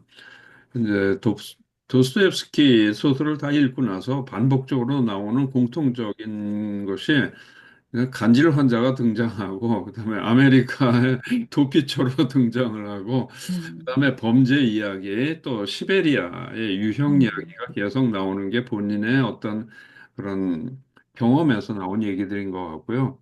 그다음에 이제 나중에 우리 이기영 이사장님께서 말씀하신 것은 이제 살인이나 강도나 이런 폭력은 단발적인 사건인 것에 비해서 도둑질이나 거짓말은 의도적으로 구조적으로 이제 지속될 수 있는 그러한 나쁜 짓이기 때문에 오히려 그것이 더 신성모독에 가깝다라고 보이는 것 같다. 그래서 미차는 어, 나쁜 짓도 많이 했지만은 절대 거짓말을 안 하고 그다음에 도둑질을 안 한다고 하는 것이 어른 기사도적인 그런 명예를 먼저 보여주기 위해서 그렇게 설정한 것 같다. 이런 이야기를 나눴습니다. 네, 원장님 감사합니다. 와, 정말 저희 많은 얘기들, 이제 저희 발표 다 한 거죠? 네, 그럼 공유 중지하고 얘기 나누도록 하겠습니다. 와, 정말 많은 얘기들 나눴고, 우리 원수영 선생님이 또 그걸 다 정리해 주셨네요. 대단하시네요. 네, 원세영 선생님도 대단하십니다. 원수영 선생님도 대단하십니다.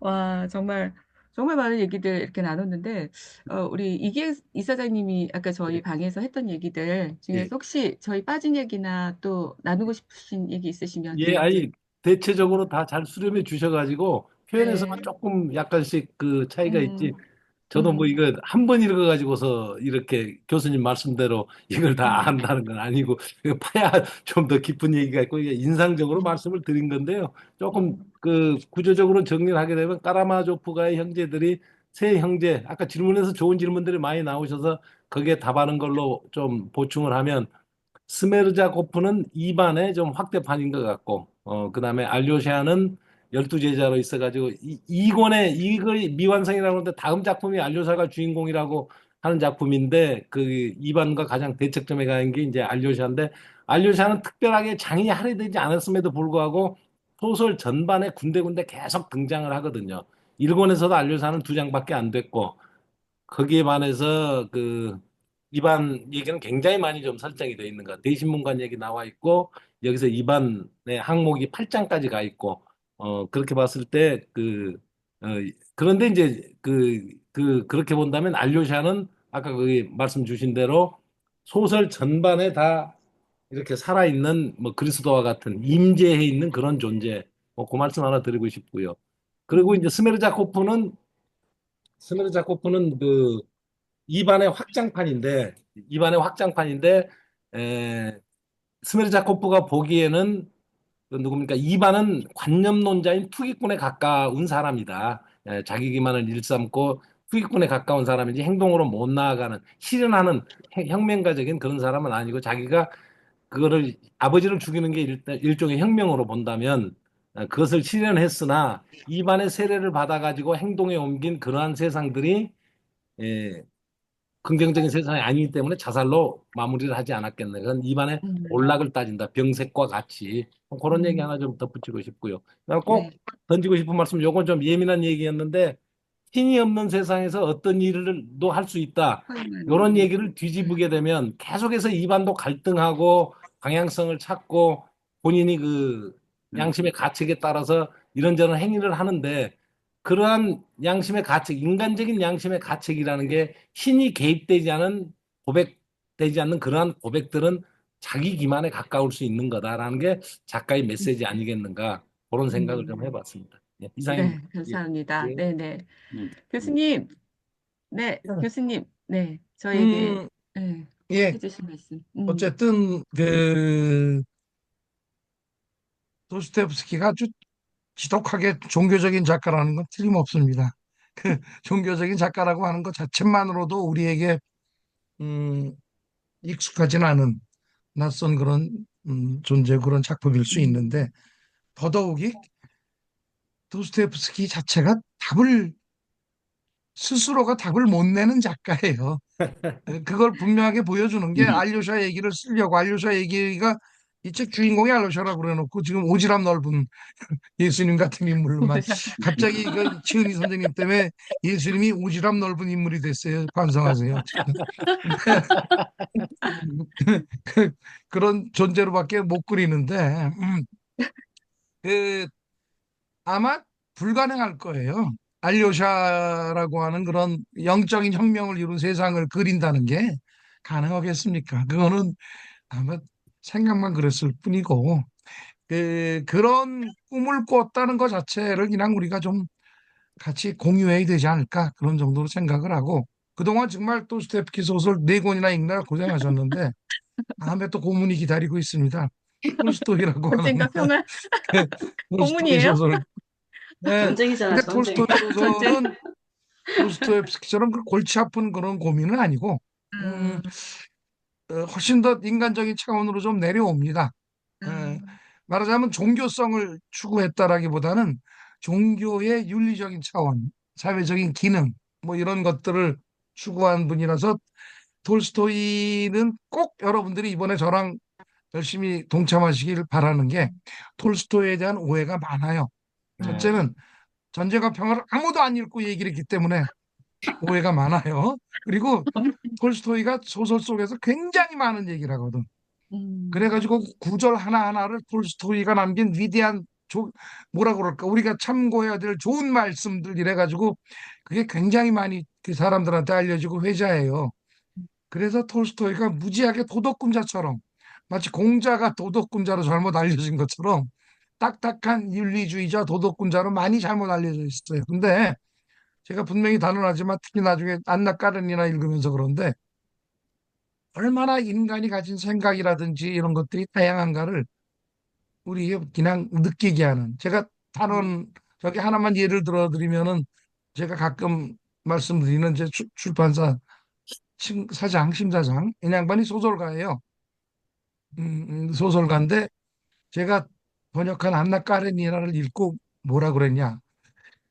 아, 옛날에 자기가 소설 쓰기 전에 안나 까레니나를 읽었으면은 굉장히 다양한 관점을 가지고 작품을 쓰는데 임했을 텐데, 그때만 해도 작품을 쓴다라고 하는 게 내가 가지고 있는 어떤 중심 생각, 뭐 중심 줄거리, 이걸 가지고 잘 엮어내는 것만이 소설가로서 해야 될 일인 거로 잘못 알았다.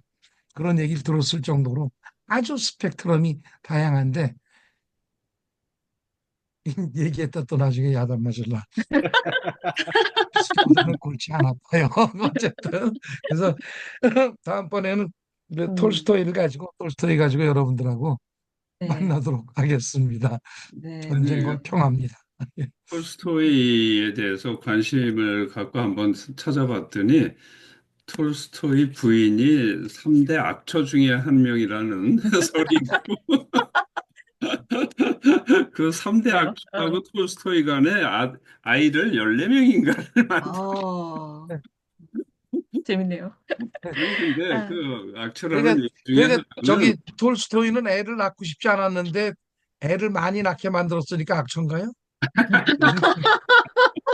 무슨 심오해.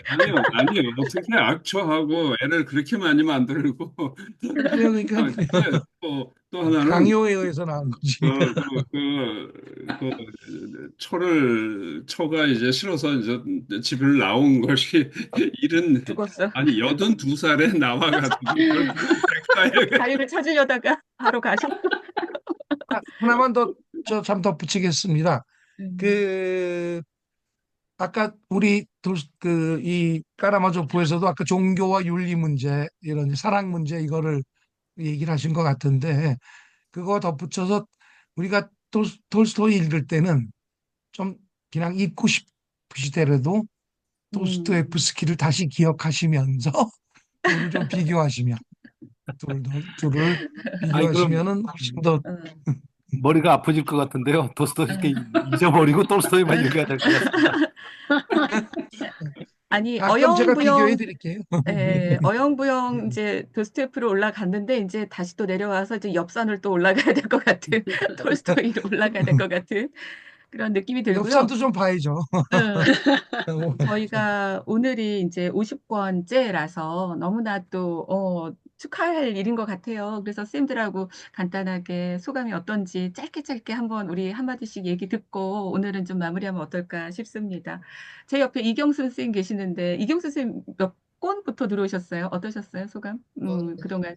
30번째부터 들어온 사람이라 네. 네. 감회를 말씀드리긴 그렇고, 지금 음. 뒤늦게 들어왔지만 아주 제 깔딱고개를 넘어온 기분이라 이제 어떻게 포기하지 거기까지? 않고 예, 네네. 잘 계속해서 가보겠습니다. 네. 아, 네네. 이렇게 짧게 짧게 우리 소감 한마디씩 해요. 우리 헤라 선생님, 네, 봄에 바쁘셨죠? 그래도 도스토옙스키 들어오셔서 너무 좋았어요. 네. 아, 네. 제가 앞번에 한번 잠시 쉬었다가 돌아왔는데 음, 힘든 이 산을 갔다가 같이. 내 산은 정복하지 못했지만 마지막 카라마조프 아직 끝에 음, 조금 못 읽었거든요. 근데 음, 어, 마무리는 꼭 해야겠다. 네, 다짐을 해봅니다. 네. 음, 어쨌든 함께 할 수 있어서 저는 이렇게 힘든 것도 할 수 있지 않나 생각을 합니다. 감사합니다. 우리 춘희 선생님, 네. 네, 저도 처음부터 시작은 못했는데, 저는 책을, 음, 참선할 걸 못해도 책은 그래도 읽기는 꼭 읽었거든요. 나중에. 대단해, 대단해. 그래서 100권까지 꼭 함께 했으면 하는 저희 간절한 소망이 있습니다. 네. 우리 수영 선생님, 정리의 여왕. 네네. 와, 대단해. 그래, 그래도 저는 1권부터 했거든요. 그래서 지금까지 보기에 되게 대단하게 느껴지고. 예, 근데 이제 지금까지 책들은 그래도 중간에 약간 프랑스 작가들 몇 명 빼놓고는 그래도 어디서 드름드름 했던 작가들의 글들이었는데 비읽으면서 저는 오히려 제가 아예 읽을 생각도 안 했던 책들이 많은 것 같아요. 그래서 좀 기대되거든요. 예, 그래서 그런 부분들 기대하고 있습니다. 끝까지 한번 가보겠습니다. 네. 우리, 네, 최은희 선생님, 새로운 또 오지랖을 알려주시는. 아니, 김진 선생님이 얘기해서 제가 확정했을 뿐이에요.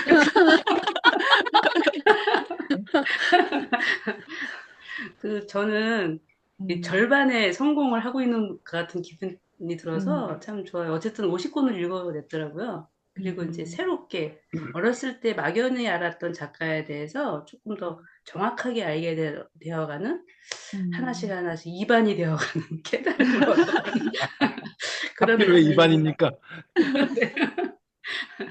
네, 그런 느낌입니다. 만족하겠습니다. 네네. 아, 좋습니다. 우리 인숙 선생님, 네. 아, 예, 저는 이 말씀이 전에 진영진 교수님 말씀하신 게 기억이 나는데, 소설을 읽는다는 건, 문학작품을 읽는다는 건, 우리의 영혼이 알록달록, 아, 맞아요. 우리를, 예, 음, 물들여가는 과정이다. 이런 말씀이 참 기억에 남는데요. 요새 그 느낌을 좀 가지고 있습니다. 그래서 오늘은 이런 색이 되었다가, 이번 책은 또 이렇게 약간 회색이 되었다가, 다시 그 색이 빠지면서 다음 책은 또 어떤 색일까, 어떤 색으로 내 생각들이 채색되어질까, 약간의 어떤 그런 느낌들을, 60대 이런 느낌들을 가질 수 있다니 참 감사하다라는 생각이 있고요. 함께여서 참 좋습니다. 네, 고맙습니다. 우리 교수님이 자주 하시는 말씀이 알록달록이잖아요. 네, 정말. 네. 예, 또 다음 책은 어떤 기대감을 갖게 할까라는 생각을 합니다. 우리 조병희 선생님, 네, 바쁘신 와중에도 항상, 네. 저는 주일에 책 한 권 읽는 게 저한테는 너무나 무리인가 봐요. 그럼에도 불구하고 이 시간에 참여 안 할 수 없어서 지금 아버지 입원 중에 이제 제가 어저께 나 집에 가야 된다 이러고 이제 난도상 교대하고 왔는데 어쨌든 이 시간에 제가 듣는 것만으로도 많은 도움이 되고 제가 15권부터 시작을 했는데 진짜 과연 완독한 책은 손가락에 꼽을 정도밖에 안 됨에도 불구하고 100권까지 가야 되겠다라고 생각을 하고 선생님들은 어떻게 독서를 이렇게 잘하시는지 비법이 궁금합니다. 그래서 하여튼 다음 거는 또 잘 읽어보기로 한번 해보겠습니다. 예, 고맙습니다. 감사합니다. 우리 윤정 선생님, 네.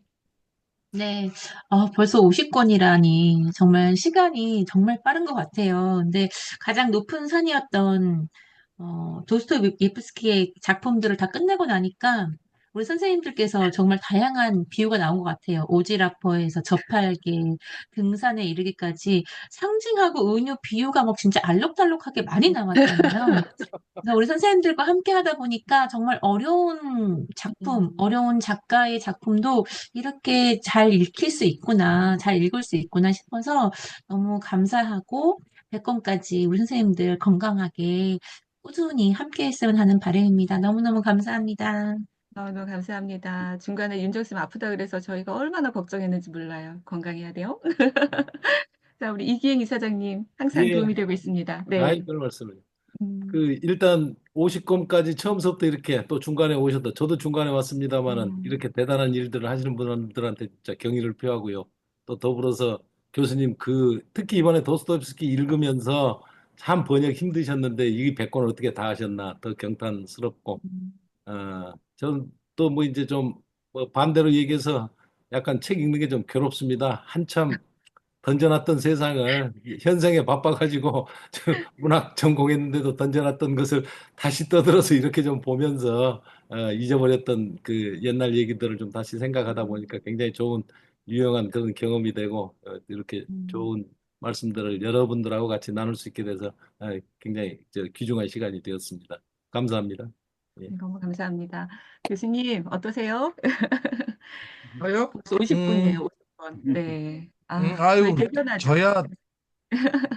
저야 솔직한 얘기로 윤 원장님한테 그냥 끌려서 여기까지 온 셈인데, 정말 여기까지 여러분들께 정말 감사드립니다. 음, 제가 문학이라고 하는 거는 늘 함께 이러고 모여서 얘기하기보다는 개인 배달되는 사람의 마음이다라는 생각을 했었는데, 그것도 이렇게 여럿이 모여서 함께 나눌 수 있구나. 이런 것을 느끼게 해준 소중한 시간이었습니다. 여러분께 감사합니다. 자, 마지막으로 우리 원장님, 어떻게 이런 좋은 시간을 기획을 하셨는지, 이제 앞으로도 또 잘 가야죠, 우리. 네. 제가 뭐 그냥 아이디어는 좀 내는 편이라서 이런 것을 한번 시도를 해봤는데 많이들 호응해 주셔서 감사드리고 저는 이제 아까 미차 뭐 이반 뭐 루시아 중에서 이 문학에 관해서는 미차를 닮았던 것 같아요. 전혀 정말 처음에는 이 문학에 대해서 별로 관심도 없어. 예전엔 있었지만은 중간에는 전혀 관심 없이 살다가 우리 진 교수님 덕분에 또 이렇게 함께 하기 때문에 50권까지 올 수 있었다고 생각을 하고요. 한 가지 아쉬운 거는 이렇게 좋은 번역을 사람들이 모르고 또 학생들한테 이게 알려지지 않고 참 이게 알려지지 않은 것이 안타깝다. 굉장히 어렵게들 읽을 거 아니에요. 그 잘못 번역된 책들을 그래서 이것을 좀 많이 좀 소개를 해줬으면 참 더 좋겠다 이런 생각을 해봤습니다. 너무 감사합니다. 같이 해주셔서. 네. 자, 50권을 기념하면서 저희 한마디씩 들었고요. 이제 우리 기념 촬영하고요. 이제 도스토옙스키 산을 천천히 내려오고 다음 주에는 톨스토이 만나보도록 하겠습니다. 윤정쌤 사진 네, 찍어주세요. 찍을게요. 하나, 둘, 셋. 네, 감사합니다. 수고하셨습니다. 여러분 소감 남겨주시고요. 네, 다음 주에 뵙도록 할게요. 알록달록 수고하셨어요. 되시기 바랍니다. 네, 네, 수고하셨습니다. 들어가세요. 네. 감사합니다. 수고하셨어요.